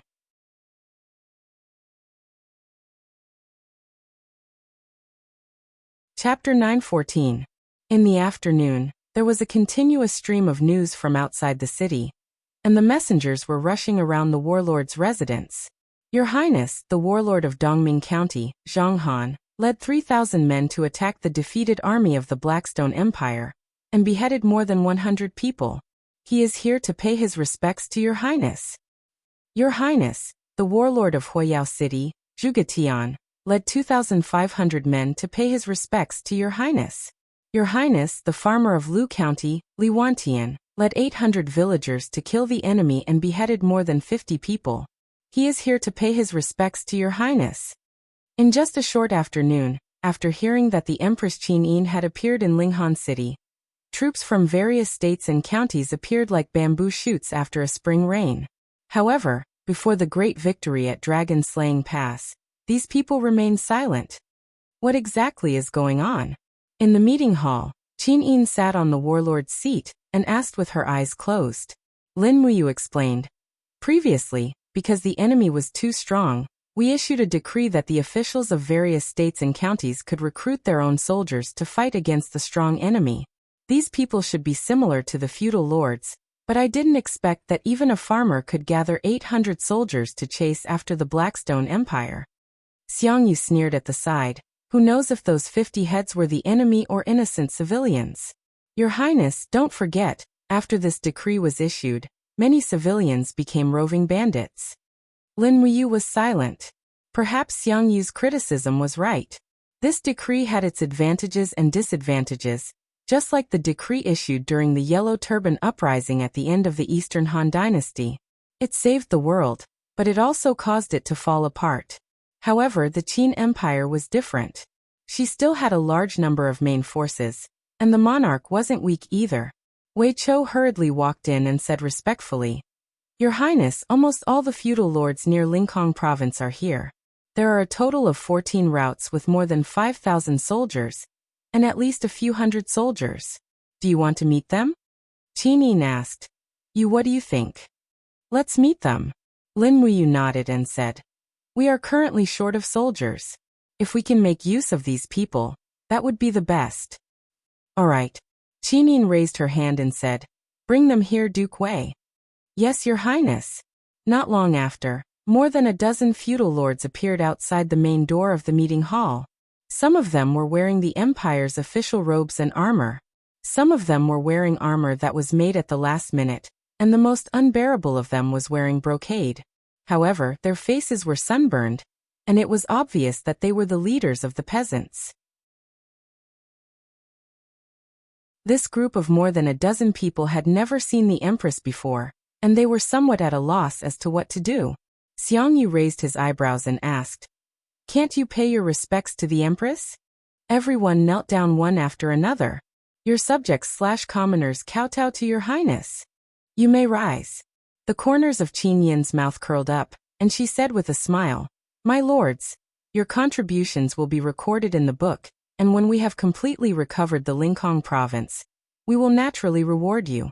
But now the Empire is in need of manpower, so I wonder if your troops are willing to be incorporated into the various legions?" "Oh, I see." Qinin nodded and said with a smile, "Your Highness, I am the governor of Dongming Prefecture, Zhang Han. The bandits of the Blackstone Empire have plundered Dongming Prefecture like a gale sweeping away fallen leaves, and the people in the city have suffered greatly. The 3,000 soldiers that I have recruited are all new soldiers, and they are also the soldiers of Dongming Prefecture. When I was recruiting them, I promised that they would only fight to defend the city, so they are not real soldiers. If I want to recruit them, I will have to ask for their opinions. I hope that Your Highness can understand." "Oh, I see." Qinin nodded. Lin Wuyu smiled faintly and said, "Zhang Han, Her Highness is the ruler of Great Qin. Does she still need to listen to his opinion on who she wants to use as soldiers? Isn't it the greatest honor for every adult man in the Empire to fight for Her Highness on the battlefield? Why don't you bring all your men into the city? I want to ask them personally if they are willing to serve Her Highness." Zhang Han was stunned. "You are," Wei Chou said coldly. "He is His Highness, King Qin." Zhang Han hurriedly knelt down and said, "I pay my respects to His Highness, King Qin. I just feel that I should consult the soldiers for their own opinions. I have no other intentions. Please forgive me, Your Highness." Lin Wuyu waved her hand and said, "I know that it is not easy for you to recruit soldiers, so I will not force you. Let's do it this way. The troops of all the feudal vassals in Lincoln Province will be gathered together to form a garrison of Lincoln Province. The feudal vassals will also be promoted based on the troops that they have recruited. You will still be able to bring the troops that you have recruited and serve the Empire. What do you think?" Zhang Han nodded repeatedly. "I am willing to listen to Your Highness and Her Highness's arrangements." Lin Wuyu swept her gaze across the rest of the feudal vassals. One after another they knelt down and said, "We are willing to listen to Your Highness's arrangements." "That's good." Lin Wuyu looked at Wei Chou and said, "In that case, I will leave the matter of reorganizing the garrison of Lincoln Province to Duke Wei. Duke Wei will also serve as the temporary commander of this new army. As for the Longden army camp, I will personally lead it."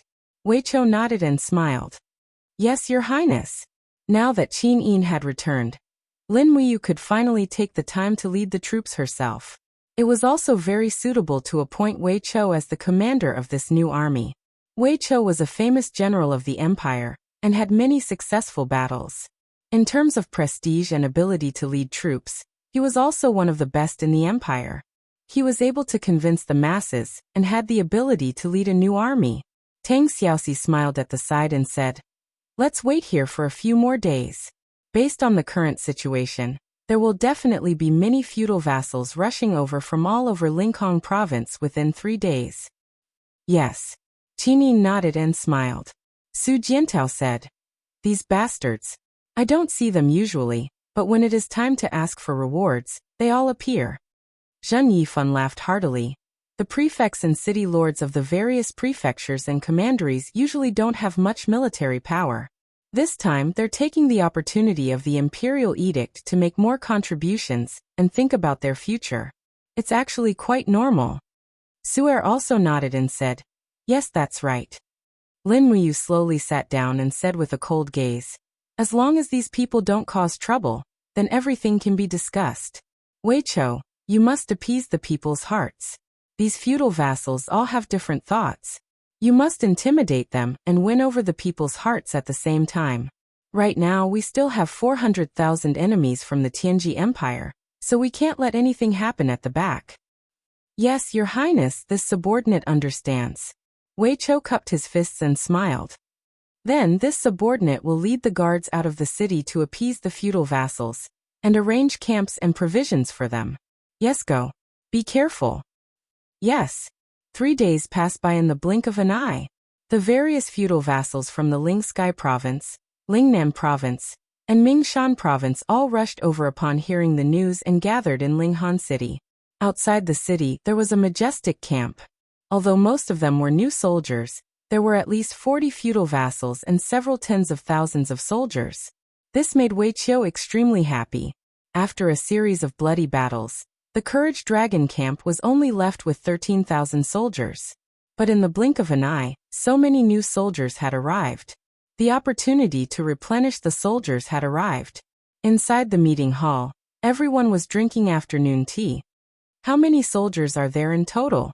Lin Muyu looked at the name list and asked. Wei Chou said happily. So far, there are more than 74,000 soldiers. I estimate that there are still tens of thousands of soldiers on the way. Xing Yifan smiled. Congratulations, Duke Wei. The garrison army has just been established, but it already has more than 100,000 soldiers. Speaking of which, in terms of numbers, it can already be considered the #1 army of the empire. Wei Chou said helplessly. Why must Lord Fan make fun of me? I'm afraid that the combat strength of these 100,000 soldiers cannot even compare to the 10,000 infantry and cavalry of the Longdan army camp. At this moment, a civil official walked in with a thick booklet in his hand, and he said, the Assistant Minister of the Ministry of Revenue, Jiang Chong, greets Your Highness Yin. Rise, speak. Yes. Jiang Chong placed the register on the table and flipped to the first page with a trembling hand. He said, the Ministry of Revenue has done a rough count. Last year, the Lincoln province had a total of 5 million households. Assuming that each household has 8 members, the total population is 40 million. We started counting from a month ago, and the current number of households is only about 3,300,000. When the Blackstone bandits came, many of the commoners were killed, captured, or hid in the mountains and forests. Nearly half of the population was lost, and the feudal lords forcefully conscripted the commoners. Now the Lincoln province can be said to be 100 things waiting to be done, and the farmland is barren. Your Highness, please rule the country with benevolence and pardon the taxes of the Lincoln province for 3 years. Qin Yin was surprised, and she lightly touched Tang Xiaoxi's hand, asking for help. After all, Qin Yin had been away from the Shattered Cauldron realm for too long, and there were many things that she didn't understand, so she couldn't make a rash decision. Tang Xiaoxi stood up and said, Her Highness the Empress has decreed that all the commoners in the Lincoln province will be exempted from taxes for 1 year, and the rewards for reclaiming land will be increased. For every mu of land reclaimed, the reward will be 5 silver kin coins, and the reward will be given by the local officials. The Ministry of Personnel is also ordered to investigate corruption, and anyone who embezzles or hides official funds will be beheaded if the amount exceeds 10,000 gold kin coins, exiled if the amount exceeds 2,000 gold kin coins, dismissed if the amount exceeds 500 gold kin coins, and whipped 100 times if the amount exceeds 500 gold kin coins.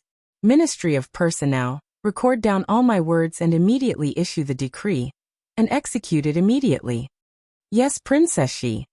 Tang Xiaoxi lowered her head and whispered into Qin Yin's ear. Is this appropriate? Qin Yin also nodded and smiled. That's exactly what I wanted. Another 2 days later, the last remnants of the Pale Flame Army and Sea Mountain Army also plundered the fishermen's boats and escaped to the East Sea.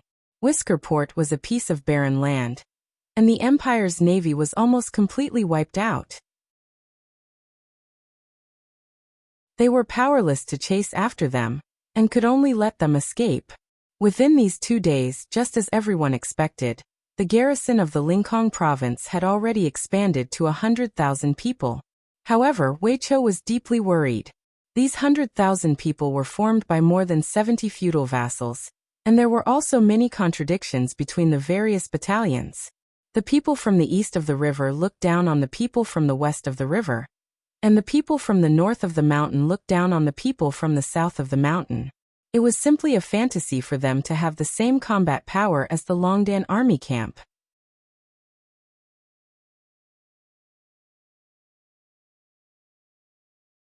Chapter 9:15. In the eastern sea, water splashed violently. Although there was almost no wind, waves at least 2 meters high rose from the surface of the sea and crashed continuously against the Blackstone Empire's warships. As for the fishermen's boats, they were bobbing up and down in the water like withered leaves, ready to capsize at any moment.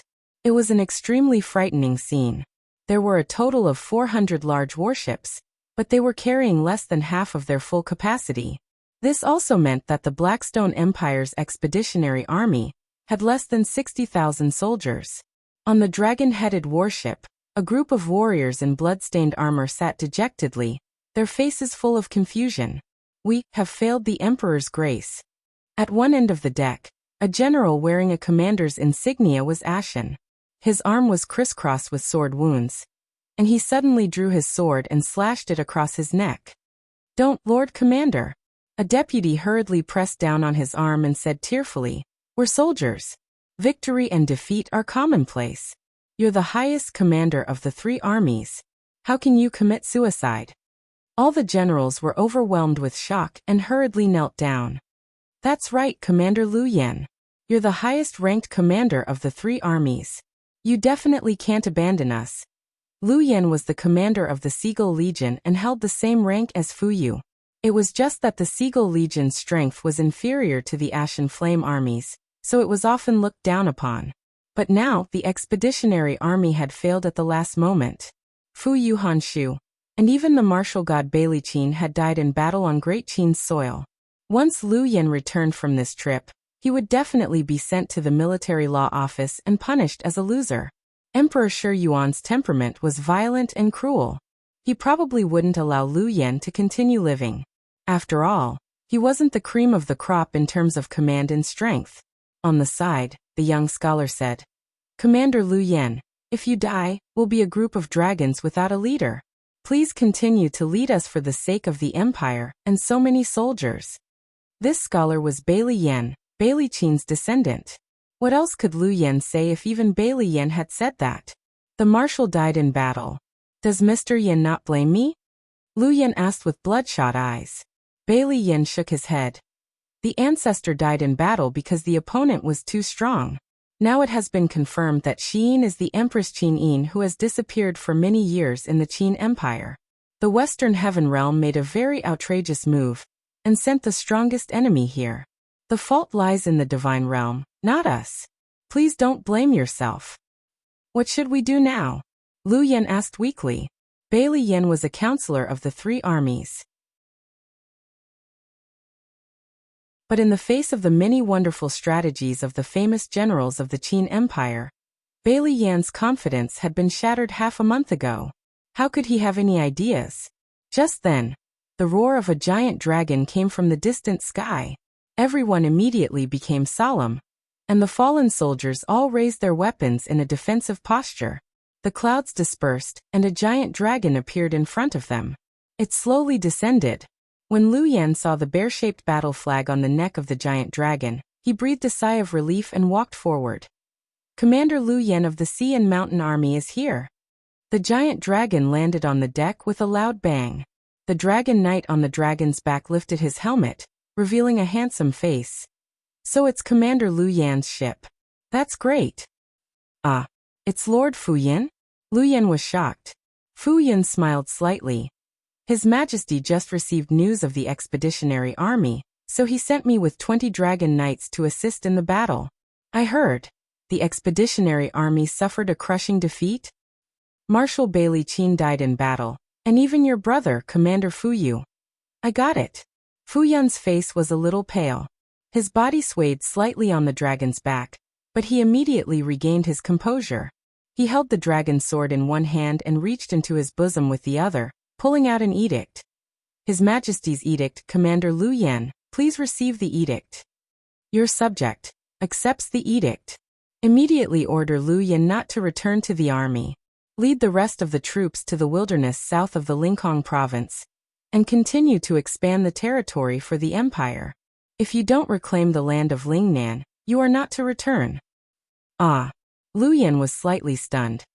Our army only has 50,000 to 60,000 soldiers left. How can we fight against Lin Muyu's army of more than 100,000 soldiers? His Majesty is sending us to our deaths. How can that be? Fu Yan said faintly. His Majesty has sent me to assist you. Besides, the Tianji Empire's army of 300,000 is currently attacking the steel wall at Lingbei. If nothing goes wrong, Lin Muyu and Qin Yan's army will soon leave Lingbei and head towards the steel wall to participate in the battle. When that time comes, won't it be a great opportunity for us to take back Lincoln province? But our troops are still. Please do not question His Majesty's decision. Fu Yan laughed. His Majesty has already issued a royal decree, calling for the various mercenary groups within the Empire's borders to participate in the war, entering the Sky Province to seize cities and plunder land. At this moment, there are at least 1,000 warships behind me, and none of these mercenary leaders are people to be trifled with. Commander should also know that. But if we let these mercenaries seize the city, they will definitely establish themselves as kings. It will not help us at all. Commander, you don't understand. The purpose of the mercenaries is only to deplete the strength of the Qin army. Our real goal should be more long-term, such as the Qin family's capital, Lanyan City. Liu Yan was startled and nodded slightly. I understand. Then what are you waiting for? All right. Liu Yan stood up straight and said with a loud voice. Immediately send the order. Turn the ship around and head for the coast 200 miles south of the Lincoln province to find a way out. Further south of the southern border of the Lincoln province, 100 miles of dense forest covered the area. There were tigers, pythons, poisonous insects and so on in the forest. It was difficult for ordinary people to reach. It was also because of the existence of this natural barrier that the Empire's territory did not continue to expand further south. But there were still human beings in the south, the Southern Wasteland tribe. In the eyes of the people of the Empire, the Southern Wasteland tribe was also known as the Southern Barbarians. They were a group of completely uncivilized races. They did not even know how to plant crops. They did not even know how to start a fire. They still lived a life of eating raw meat and drinking blood. But at this time in the Southern Wasteland tribe, there was smoke rising from the chimneys. Tens of miles of plains were filled with smoke. The Southern Barbarians, who were dressed in animal skins, were full of smiles. They had already tasted the wonderful taste brought by the fire. Cooked meat must be much more delicious than raw meat. Elder Liu. The clansmen surrounded the bonfire and danced an ancient totem dance.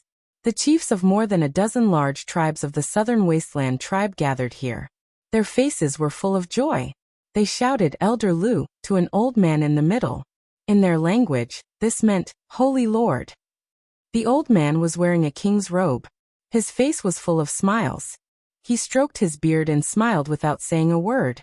He was none other than the commander-in-chief of the Iha country, Qin Yi. And at this time, Qin Yi seemed to have integrated with the life of the Southern Wasteland tribe. Behind Qin Yi, a group of subordinates of the Iha country were full of smiles. Only Qin Huan was muttering to himself without saying a word. He was holding a clumsily made wine cup in his hand. He looked sullen. A general walked over and said with a smile, Your Highness, everyone is celebrating this grand ceremony. Why are you sullen alone? Qin Huan sneered.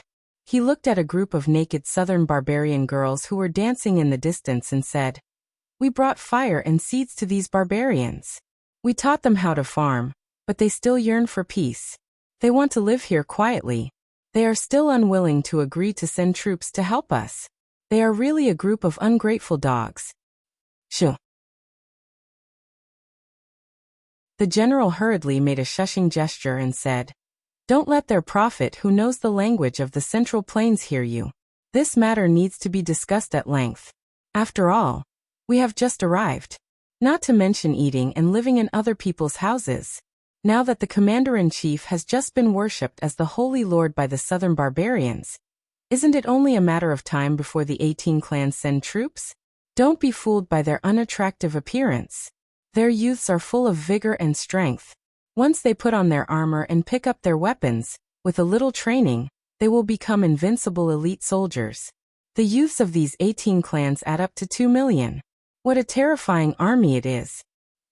I don't think so. None of those old things are willing to work for our Iha country.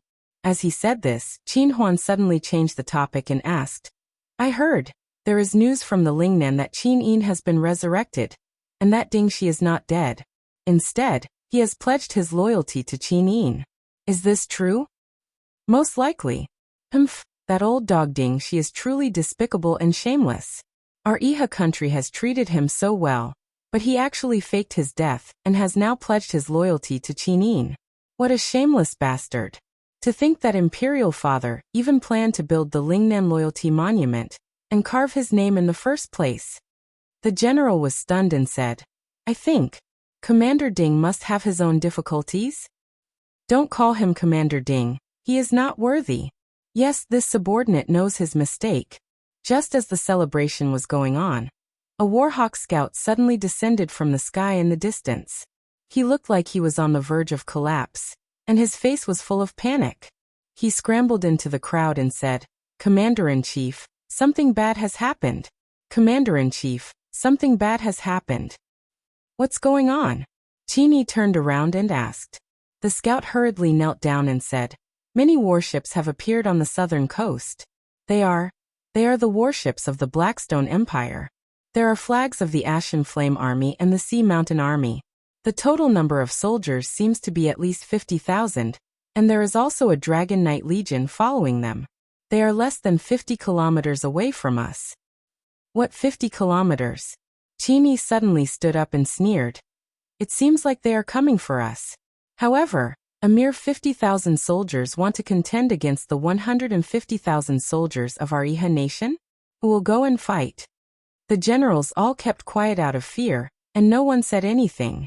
Even Ding Shi and Long Qianlin had been defeated, so who would have the confidence to defeat the Blackstone Empire's army? Even if it was a ratio of 3 to 1, no one had the confidence to do so. Finally, Qin Huan stood up from the crowd and cupped his fists saying, Imperial Father, since no one is willing to go, this child is willing to lead the army. Qin Yi frowned and couldn't help but feel a wave of sorrow in his heart. With Ding Shi and Long Qianlin dead, the Iha nation actually didn't have any more useful generals. The few remaining generals hadn't fought in any major battles and weren't useful at all. It seemed like only this son of his had experienced a true war. But no one knew a son better than a father. Qin Yi knew that Qin Huan was proud and arrogant, but he didn't have any real ability. Forget it, I will personally lead the army. Qin Yi lightly waved his hand and said, 3 armies, listen up. Prepare for battle. We will fight against the Blackstone Empire's army on Zilu Plains. Elder Lu. Elder Lu. Behind him, the clansmen of the Southern Desolate tribe all praised him. But Qin Yi couldn't say anything.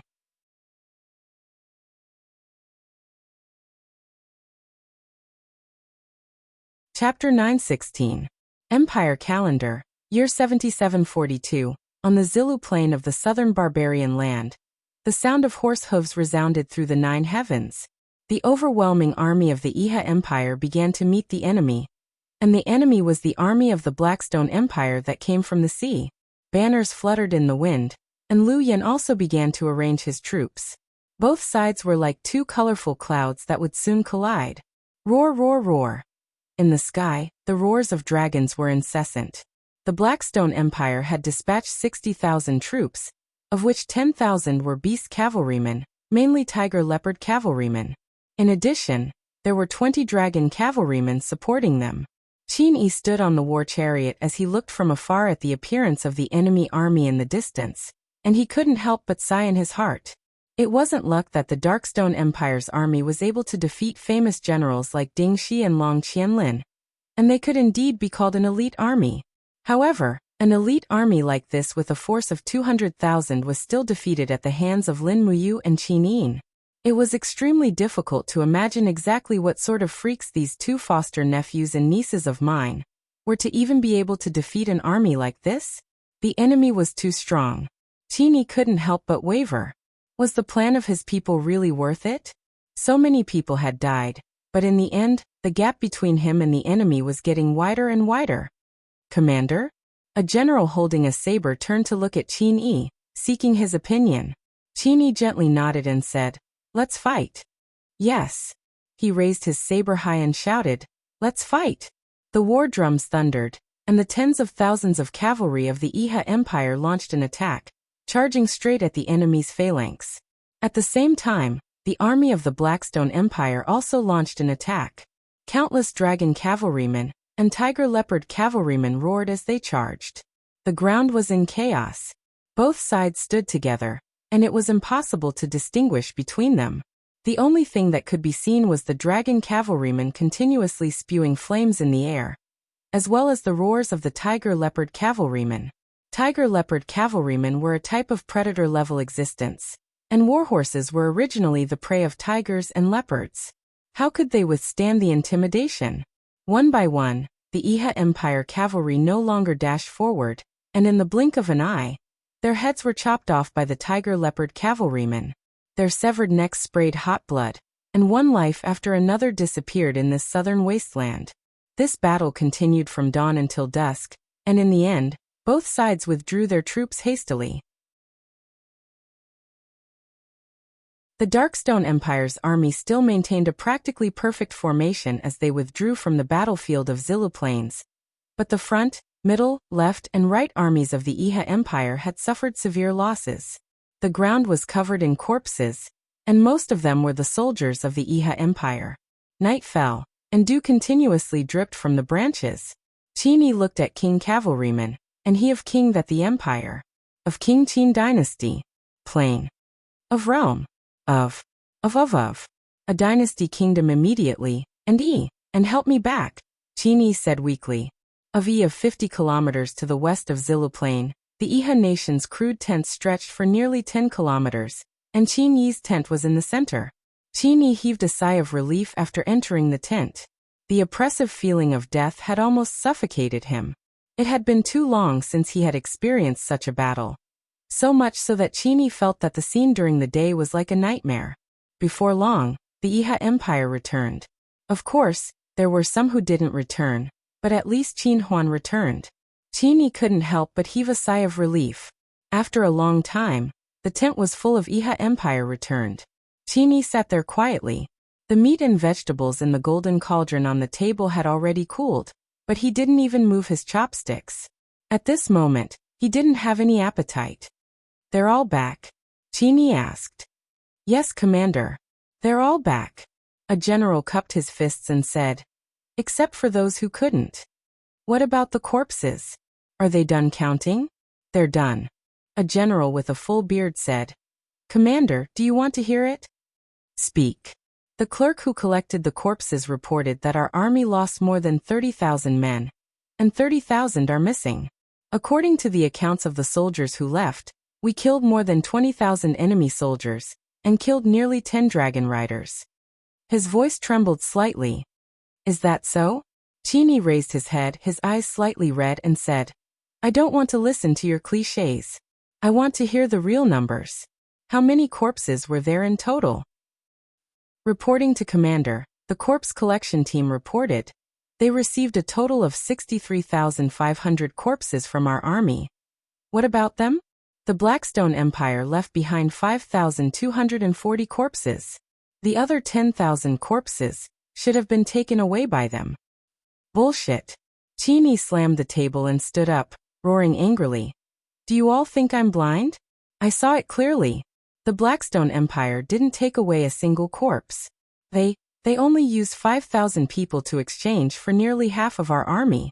Nearly half. Even if you're all scarecrows, how could you let them kill so many people in a day? Soldiers are trained for 1,000 days to be used in a single day. Is this how you repay the Iha Empire?" Don't you all usually claim to be veterans of hundreds of battles, possessing both courage and wisdom? What happened now? In front of the Blackstone Empire's army, you're like 3-year-old children, unable to withstand a single blow. Unable to withstand a single blow. As he spoke, Qin Yi's body suddenly trembled, and he spat out a mouthful of blood. Commander! Imperial Father! Qin Huan and the others hurriedly stepped forward to support Qin Yi. He seemed to be in a state of panic. This general is incompetent. All the generals uniformly knelt on the ground, but this was how war was. In the face of such a great disparity in strength, they could only accept their fate. After a long while, Qin Yi finally caught his breath and slowly opened his eyes. His gaze was somewhat blurry as he said, I really miss my Commander Long and Commander Ding. Why does the heavens treat me like this? Qin Huan. All the generals were speechless. True famous generals were naturally talented and unconventional. Every one of them wanted to become a famous general of their generation, but the majority of them could only become stepping stones for famous generals. The next morning, Qin Yi slowly woke up, but he heard hurried footsteps outside the tent. That person was pacing back and forth. Who's outside? Reporting to Commander, it's General Zhao De. Let him in. Yes. Zhao De opened the tent flap and entered. His expression was somewhat ugly as he said, Commander, the Blackstone Empire has sent an envoy. He says he wants to discuss matters with you. Oh, Qin Yi said. What kind of person did they send? A dragon rider general named Fu Yun. Why does this name sound so familiar?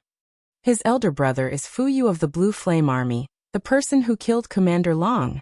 Preposterous. Commander, please calm down. Do you want to see this person or not? Bring him to the central tent. I'll be right there. Yes.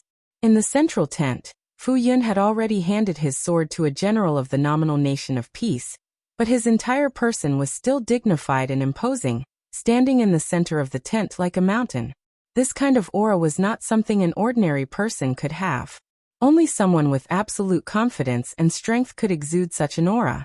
When Qin Yi, Qin Huan, and the others entered the tent, Fu Yun cupped his hands and smiled. Blackstone Empire's envoy Fu Yun pays his respects to your highness, Commander.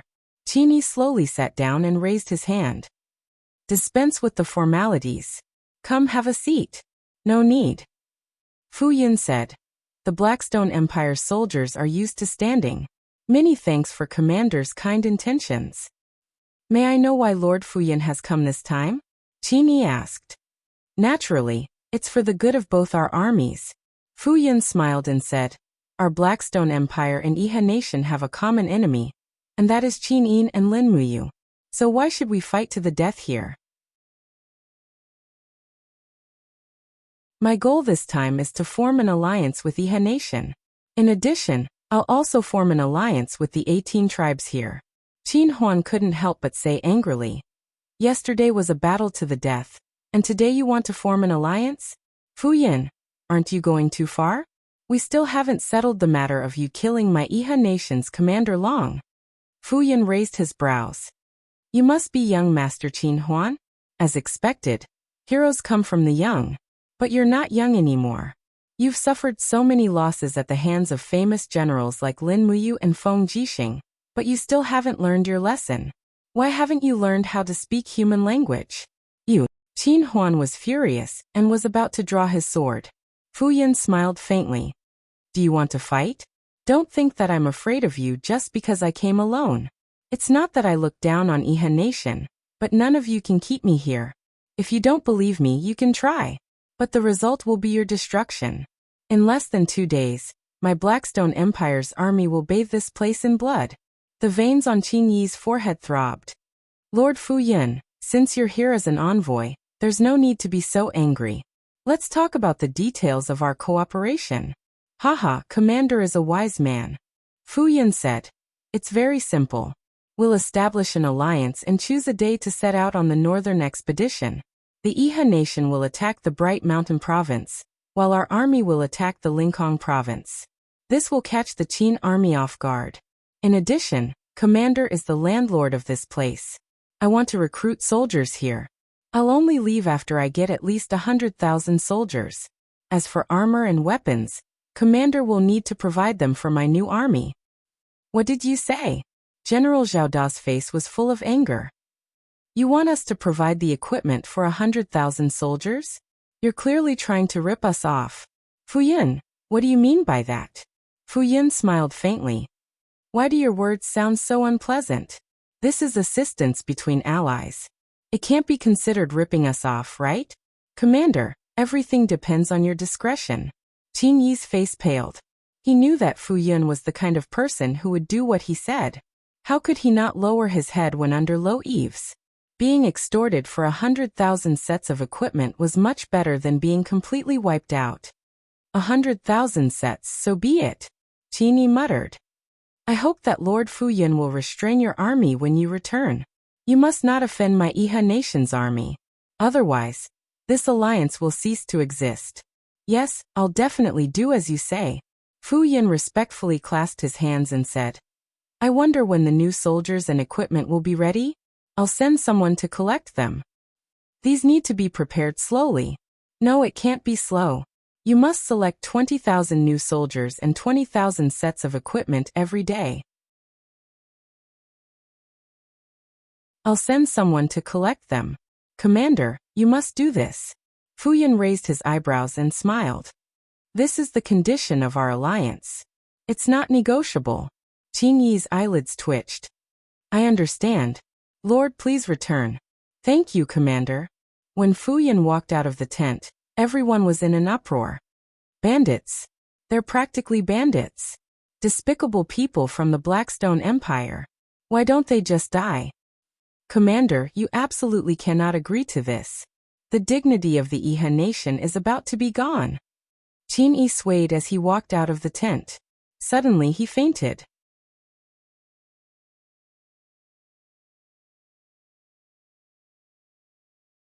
Chapter 9:17. On the 4th of July, the north started to heat up.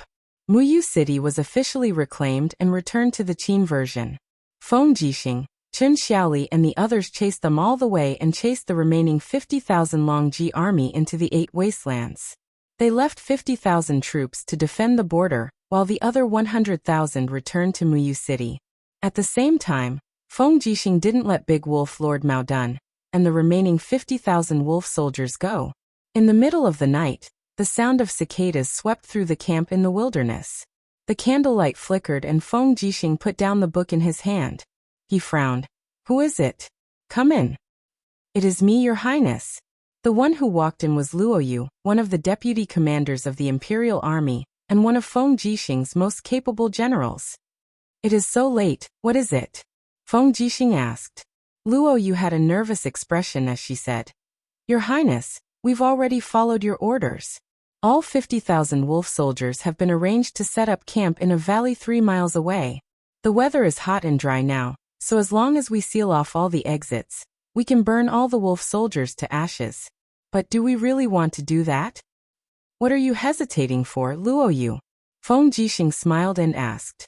Luoyu stood on the spot and cupped her fists. Your Highness, there are things a man should do and not do. If we kill the 50,000 wolf soldiers now, it is not what a famous general would do. At least if Your Highness you was here, he definitely wouldn't do that. What a famous general would do. Feng Jixing stood up and his duke's cape fluttered behind him. He smiled. Luoyu, do you know what a famous general would do? If the 50,000 wolf soldiers return to the northern desert, Mao Dun will definitely regroup. In less than 5 years, he will be able to gather another 100,000 wolf soldiers. Every year, the wolf soldiers will go south to plunder the border cities of Cloud Province and Seven Seas Province. Every year, at least 200,000 people die under the iron hooves of the wolf soldiers. Cities are turned into ghost towns and people are plunged into misery and suffering. Compared to that, I think killing 50,000 wolf soldiers is not a big deal. But Your Highness, Luoyu knelt down and said, Did Your Highness forget about the 30,000 Imperial Army brothers that were killed in Fire Badger Valley? How similar was the situation today? Since Your Highness has promised the Big Wolf Lord to release them, you should fulfill your promise. After all, you are the king, and your words carry enormous weight. Feng Jixing's gaze turned cold, and an ice-cold divine power spread out in all directions, causing Luo Yu to feel as though she had fallen into an ice cave. Luo Yu, aren't you being too impudent? Feng Jixing coldly asked. This subordinate doesn't dare, this subordinate just… Luo Yu almost couldn't breathe. He couldn't help but kowtow. This subordinate knows his mistake. Please calm your anger, this subordinate. Enough. Feng Jixing raised his arm and said, the wolf tribe of the northern desert has always been our mortal enemy. They have invaded the south time and time again, making use of their cavalry and nomadic nature to catch us off guard. Ever since the King of Light ascended to the throne, the northern desert has killed countless soldiers and civilians of our empire. Why should we be merciful to such enemies? Killing 50,000 people can save 10 times, or even 100 times more people. As he said that, he looked at Luo Yu with a deep gaze. Do it. I, Feng Jixing, will take responsibility for this sin. What you have to do is kill none of them. I can't allow any wolf soldier to return to the northern desert. I have to uproot Mao Dun's power from the northern desert. I want the northern desert to not dare to invade the empire for 100 years. Luo Yu raised her head, only to see Feng Jixing's lonely silhouette. He needed understanding and support, yet her right-hand man was actually singing a different tune at this moment. Your Highness, why don't you let Zhang Wei handle this? Zhang Wei, he is too impulsive. If we let him handle this, it will only make him more vicious. You are different. Feng Jixing looked deeply at Luo Yu and said, on the path of a general, your path is even further than Zhang Wei's. This is a form of training for you. Remember, as you said, there are things that a man can do and things that he can't. You and I are both generals of the army. When we sit in this position, we can no longer do as we please. There are some things that we must take responsibility for, even if it means being cursed for thousands of years. Luo Yu was taken aback. She nodded and said, don't worry, Your Highness. I will definitely handle this well. Even if it means being cursed, I will bear it with Your Highness. I'll go. Yes. That night, in a valley not far from the Imperial Army's camp, flames rose into the sky. Not only did the Imperial Army use materials to ignite the fire, they also used mid-grade heavenly tomes and magic crystal crossbows. The army surrounded the valley and set it on fire. In the blink of an eye, the Wolf Army's camp had become a living hell. The light from the flames shone on Luo Yu's handsome face. He placed his hand on the hilt of his sword and stood there like a towering mountain. He raised his arm and said, they are coming up. Release the arrows. A group of badly burned wolf soldiers struggled to climb up the hill, but in the blink of an eye, they were turned into porcupines. Pools of blood flowed in the flames, and countless wolf soldiers let out mournful howls that moved people's countenance.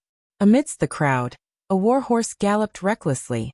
It was Big Wolf Lord Morden's warhorse.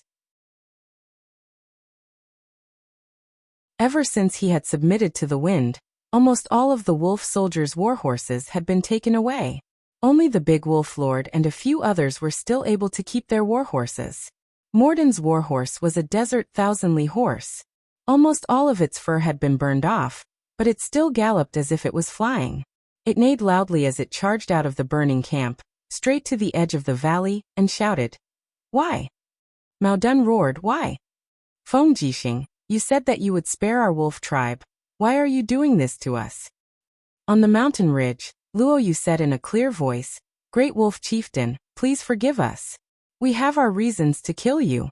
Your tribe is a wolf, a tiger. We have no reason to let the tiger return to the mountain. Luo Yu, you bastard. Mao Dun pointed his horsewhip at Luo Yu and roared, you and Feng Jixing are both bastards. I curse you. I, Mao Dun, curse that you will die a horrible death. You will die by my sword, you bastards. Luo Yu couldn't bear to watch. She waved her hand and said, kill him. Take his head and follow me to His Highness. Arrows flew everywhere.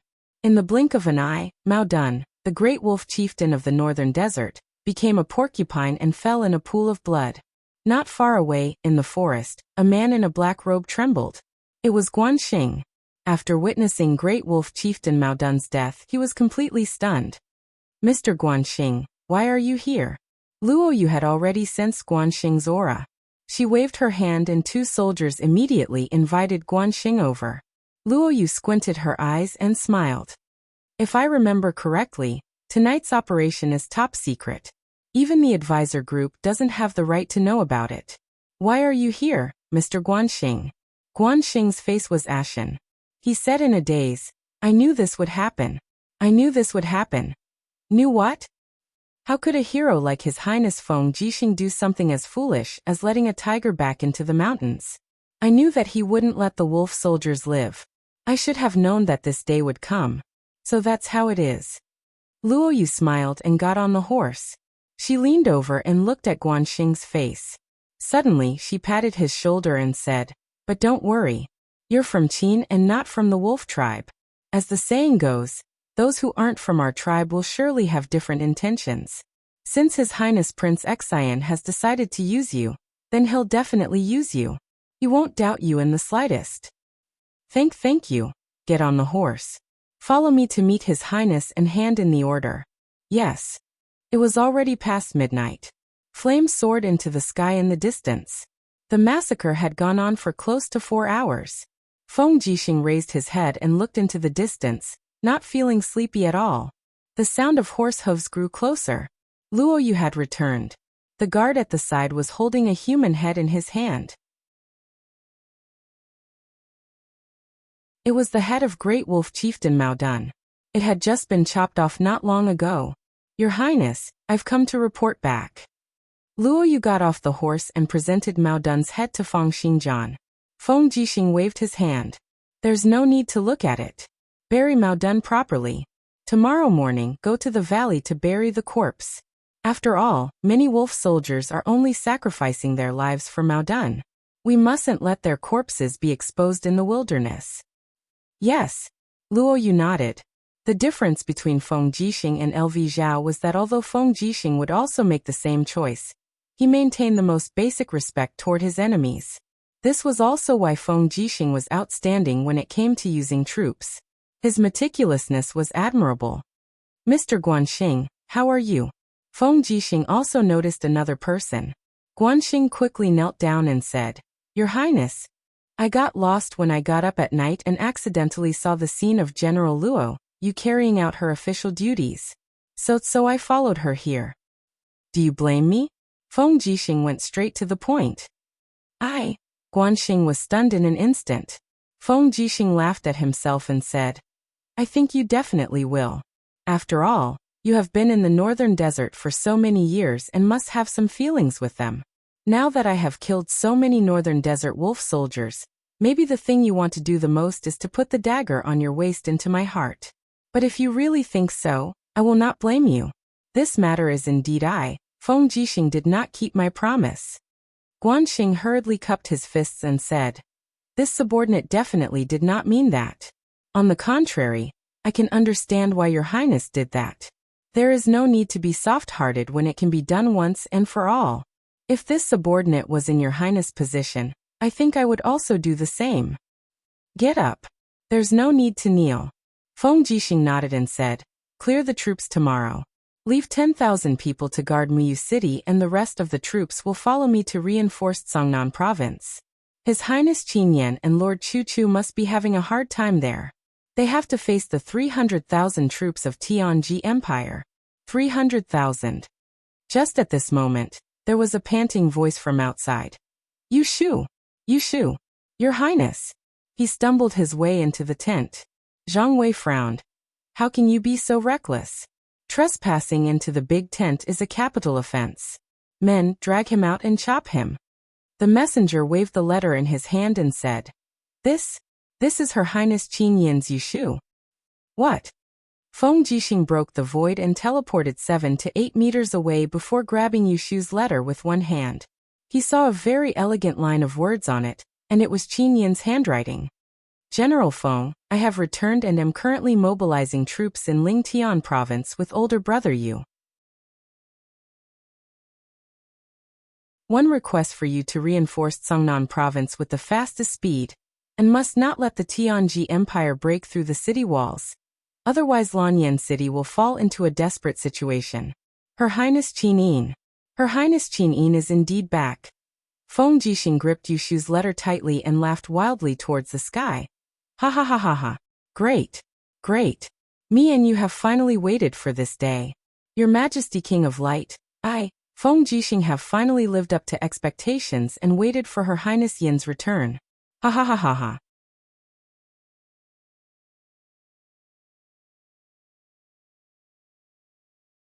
Chapter 918. Songnan Province, West Bank of Daojiang. Flags were fluttering on the steel wall.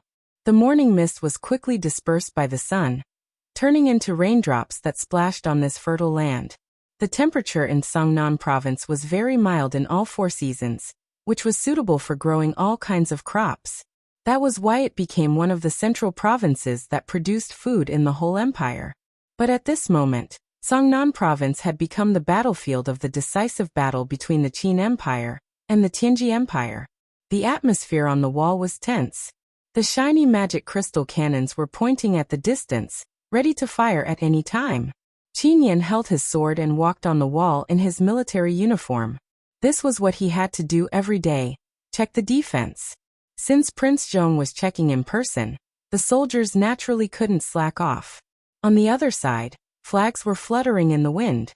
At least 200,000 soldiers of the Tianji Empire were waiting.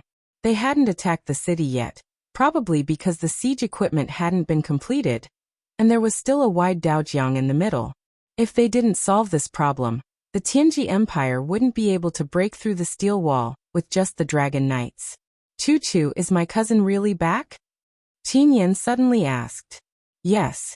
Chu stroked his white beard and smiled. Her Highness Qin Yan's last reincarnation was in the Western Heaven Realm, and she accidentally became a golden-winged battle angel. That Xin is Her Highness. Things in the world are so coincidental. When you fought with Bailey Qin in front of the dragon-slaying pass, he used his bloodline to trigger the bloodline resonance of Xin, awakening the god-binding chains and memories deep inside her body. So, Empress Qin Yin really came back. That's great. Although he had heard this news for 2 days, Qin Yan was still very excited. Once my cousin comes back, the whole world will be loyal to us, and our Qin Empire will be saved. Yes, but... Chu looked at the other side and said, Yen, you should look at the enemy in front of you first. Bai Minghuan will attack soon. He won't wait for you and Feng Jixing's army to attack the steel wall. Yes, I understand. Qin Yan said, as long as I guard this place for half a month or even 10 days, eldest brother and Prince Xian will definitely come to provide reinforcements. Moreover, cousin princess will come as well. Yeah. Chu squinted his eyes and looked into the distance. He said, Yen, look in that direction. The Tianji Empire seems to be assembling some kind of weapon. It must be prepared for us. Oh.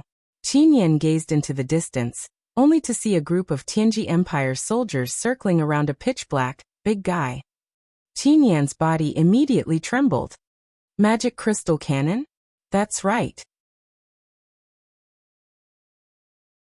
Scholar Ling, who was standing next to him, said with a smile, the Tianji Empire has intercepted at least 100 of our magic crystal cannons. Although most of them have been damaged, some of them should still be usable. Once they launch an attack, they must have figured out how to use them. When that time comes, I'm afraid that the steel wall will not only have to face the Dragon Knight's sword chi, but also the magic crystal cannon's bombardment. My God! Qin Yan's expression changed drastically, and he said, we don't have the Dragon Imperial Battle Spiral to defend against the magic crystal cannons. Once they use the magic crystal cannons to bombard us, I'm afraid a huge hole will be made in one shot. The entire steel wall will simply be useless. Scholar Ling said, I think that Lord Chu definitely has a way, right? Chu muttered, there's only one way. And that is to use the physical body to intercept the magic crystal cannons in the air. After all, they won't have too many magic crystal cannons. Furthermore, they aren't that adept in using them. The Beeman King and Icepalm Fire Fist are gods who possess divine walls.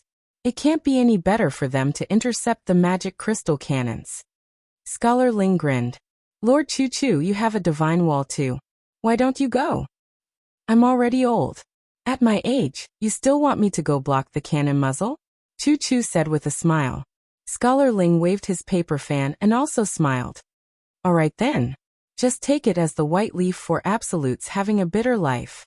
The successors call you Grandpa, so we must also call you Grandpa. We mustn't mess up the seniority. In the distance 10 miles away, it was a lively scene outside the Tianji Empire's main tent. A large group of people surrounded a magic crystal cannon and pointed at it. They were all beaming with joy and spittle flying everywhere. It's this big guy that killed hundreds of our warriors with one shot. Yeah, even fierce beasts like the tiger leopard cavalry would be blown into pieces by one shot. The people of the Great Qin Empire are all monsters. They can even make this kind of iron monster. So that's how it should be used. Our counselors have no clue at all.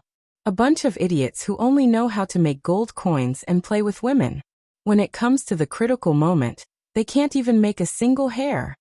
In the main tent, Bai Minghuan's face turned green. He said, still no clue. Yes. Castor frowned and said, we still can't figure out how to ignite and fire it. It's so frustrating. Our captives don't want to tell us either? So far, we haven't caught a single captive who knows how to use the magic crystal cannon. Humph. Bai Minghuan slammed his palm on the table and said, Southern Ridge has been turned upside down. I heard that Xiyin has awakened her memory. She is the empress of the Qin Empire, Qinin. Now Lin Muyu, Su Jiantao, and Xiyin have already defeated the trash of the Blackstone Empire in Southern Ridge. Even the Saint Martial god Bailey Qin was killed. If we still can't sweep through the Iron Wall and go straight to Lanyan City to take over the capital, I'm afraid there will be a lot of changes if we stay here for too long. Yes, General, Castor said. How about we find a chance to send someone to sneak into the Iron Wall and catch someone who knows how to use the magic crystal cannon? Bai Minghuan sneered, why bother? If it's something that can be done with gold coins, then there's no need to take the risk. Since there's no result, I'll go see someone tonight, and we'll have a conclusion tomorrow morning. Yes. Late at night, a quiet city in the Tsangnan province had fallen into a deep sleep. Yutian County was a land of fish and rice. It was surrounded by water on three sides, and the fishing industry was very developed. With enough water irrigation, this place produced a lot of rice every year.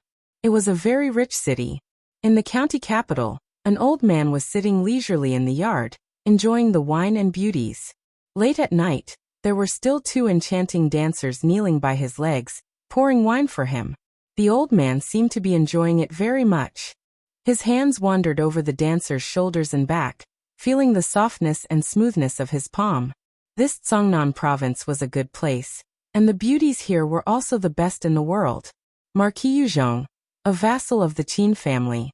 He was already 62 years old, and could be counted as a three-generation vassal. He had 2,000 guards in his hand, and the Yutian County was only 30 miles away from the Iron Wall. While the war was going on, he was living a very luxurious life. Swoosh! A figure suddenly appeared in the air.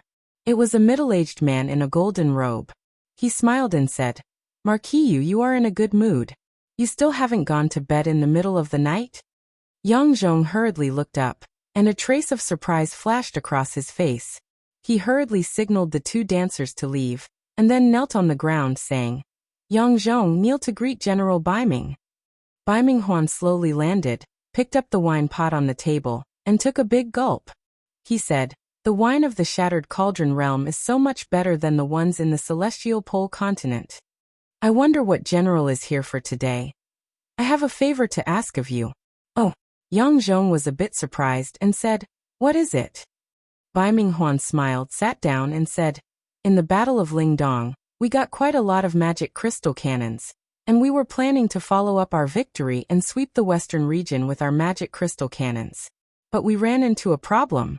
We only have magic crystal cannons and shells, but we don't know how to fire them or how to calibrate them. Yang Zhong immediately understood why Bai Minghuan was here. He cupped his fists and said, but General Bai Ming, I am only a civil official. Things like magic crystal cannons are all supervised by the weapon department, and I can't help you. Can't help you? Bai Minghuan took out a stack of gold notes and said, 100,000 Jinin coins, 30 in total.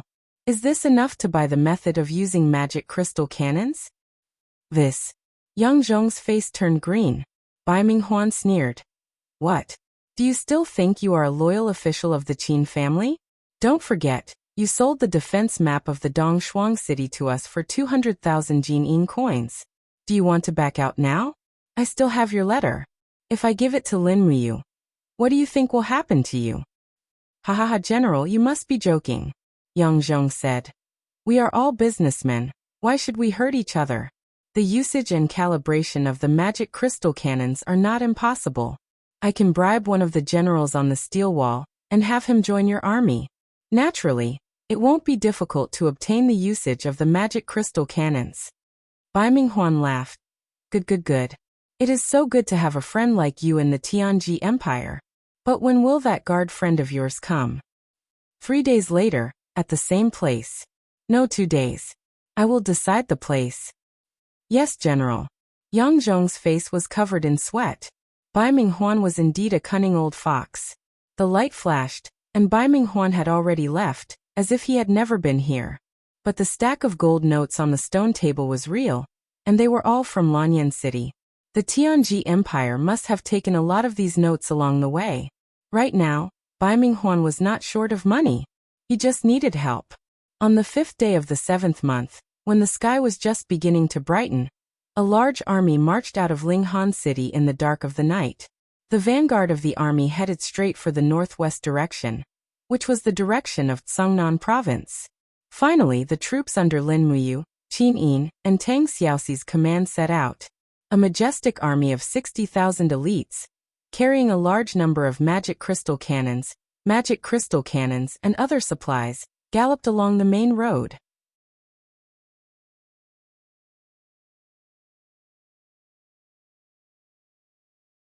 Chapter 919. 3 days later, the army left Tiger Subdu Pass in the north and officially passed through the Qinling Mountains. In another 3 days, they would almost reach the area protected by the steel walls. The heavens were not in their favor. At this moment, it started to drizzle. Lin Muyu quickly opened 2 umbrellas and handed one to Qin Yin and one to Tang Xiaoxi.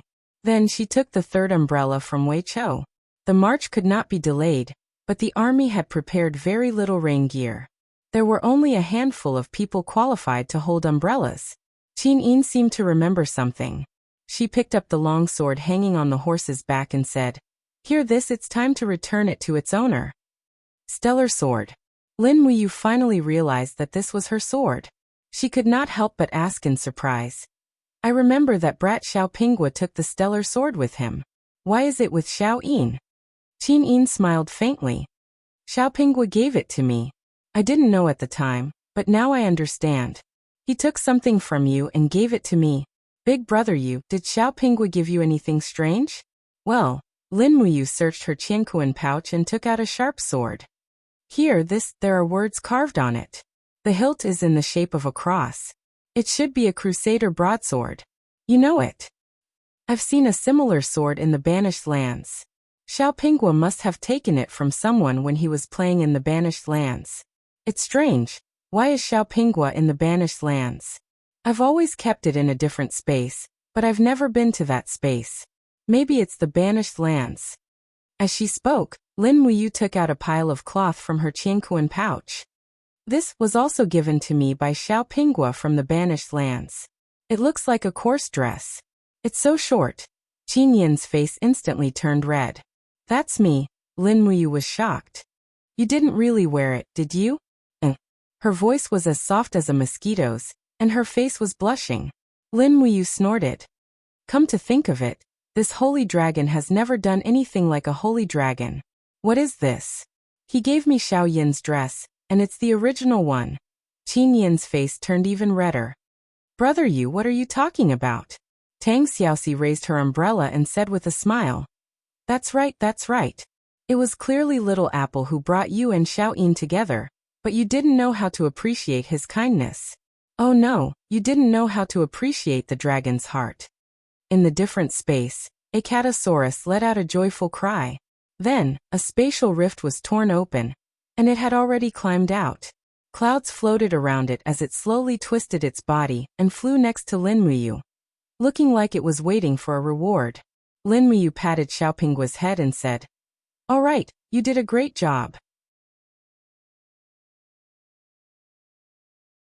Although I didn't recognize this dress, and Xiaoyin also lost her memory at the time, and couldn't remember the stellar sword in me, you still have some conscience and did a good deed.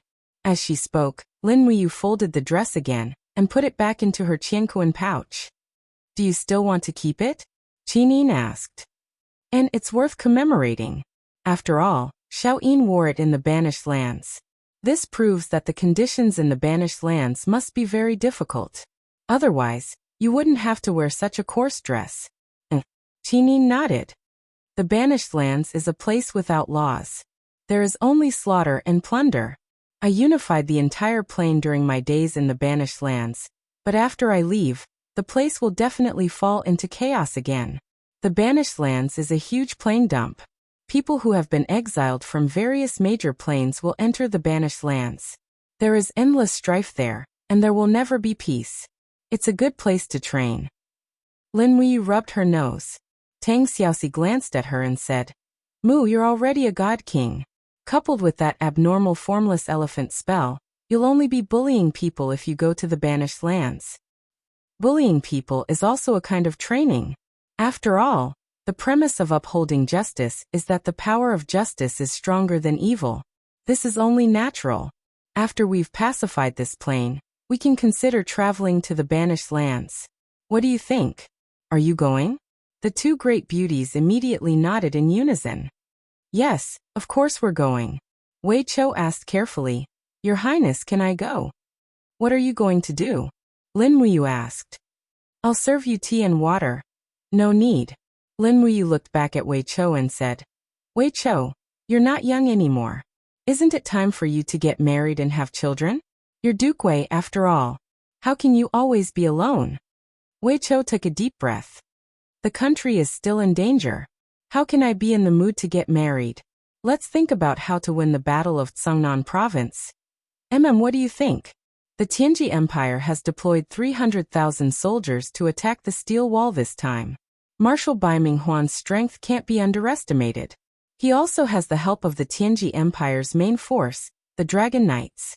It's said that Lin Tonghai, Dora, and other God-state warriors have also come from the 8 wastelands to help. Moreover, their chief strategist is that Gong Shangming. This is even more difficult to deal with. Whether it's by force or wits, we don't have an absolute chance of winning." Gong Shangming again. Lin Muyu frowned. "It's not easy to deal with." But Qinin asked, "Dora is here too." "Yes, our Warhawk scouts saw Dora, Luo Fei, and Dali from afar. Lin Tonghai is also here. It should be true." The Tianji Empire has gathered the superior forces of the northern and southern legions, and is planning to break through the steel protective wall of Cangnan Province. As long as the steel protective wall is broken, they will be able to march straight in and attack the heart of the empire, Lanyan City. "Don't worry, they won't have this chance," Lin Muyu said with a cold face. "Send out all our scouts and have them explore and pave the way forward 24 hours a day. Don't be careless. Bring the army and try to reach the battlefield in 2 days." Yes. Tianshu province was closer to Cangnan province, so Feng Jixing's speed was faster. The day before Lin Muyu's troops arrived at the steel wall, Feng Jixing had already led 100,000 soldiers to the steel wall. The army was stationed in the unicorn forest behind the steel wall, while Feng Jixing led the Imperial Guard cavalry directly into the steel wall. Qin Yan and Chu Chu welcomed them in person. Feng Jixing's 100,000 soldiers were like a dose of calming medicine, putting Qin Yan and Chu Chu at ease. "General Feng, you're here." Chu Chu greeted him with a smile. "Greetings, Chu." Feng Jixing cupped his hands and said with a smile, "Let's go, we'll go to the top of the wall to take a look. You guys also tell me in detail about the battle situation these 2 days." Yes. Climbing up the high wall, everyone looked into the distance.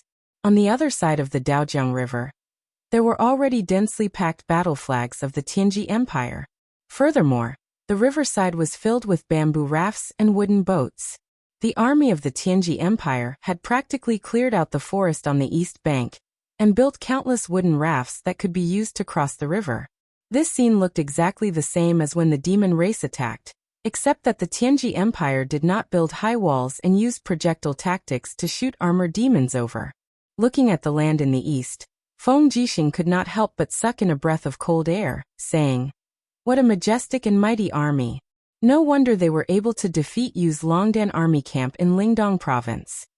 Qin Yan said, "They did not defeat them, but Big Brother chose to take the initiative to retreat and deal with them. He did not confront them head-on."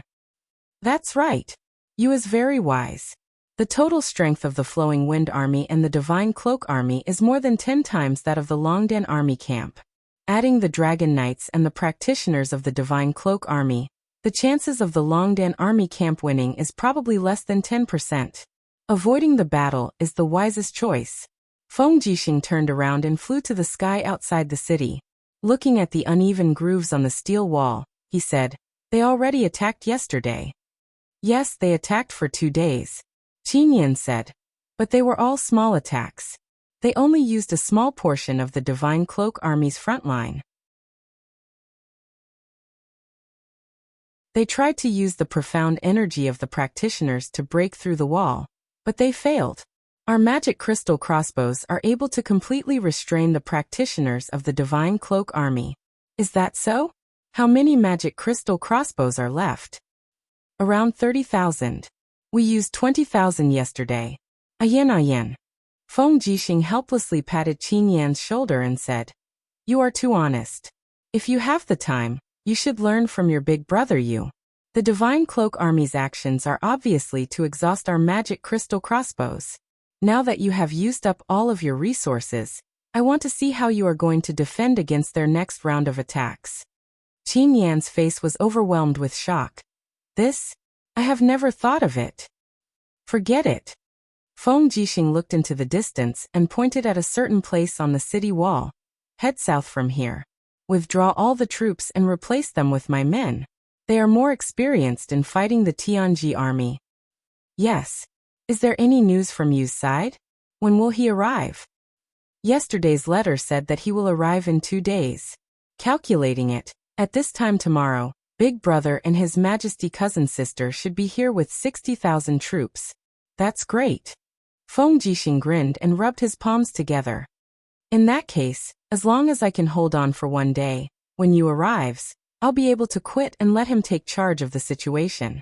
Ouyang smiled faintly at the side. Prince Xian Feng Jixing. As expected, he is a hands-off shopkeeper. The real hands-off shopkeeper is Her Highness, who is together with you. Feng Jixing touched his nose and smiled bitterly. "How am I considered a hands-off shopkeeper? I have the body of a shop assistant and the life of a shopkeeper. I haven't received a single cent of military pay, and I've wasted 6 years of my youth." Chu, Scholarling, and the others did not wish to speak anymore. Zhang Wei, Luoyu, and the others could not help but laugh out loud. Ouyang said, "Your youth isn't worth much anyway. Why are you feeling sorry for yourself here? When Her Highness Qin Yan arrives, you can ask for military pay." Qin Yan was surprised. "Your Highness Prince Xian, it can't be that you haven't received any military pay for the past 6 years, right? What do you think?" Feng Jixing glanced at him. Qin Yan revealed a look of respect. "Then how did you endure for so many years?"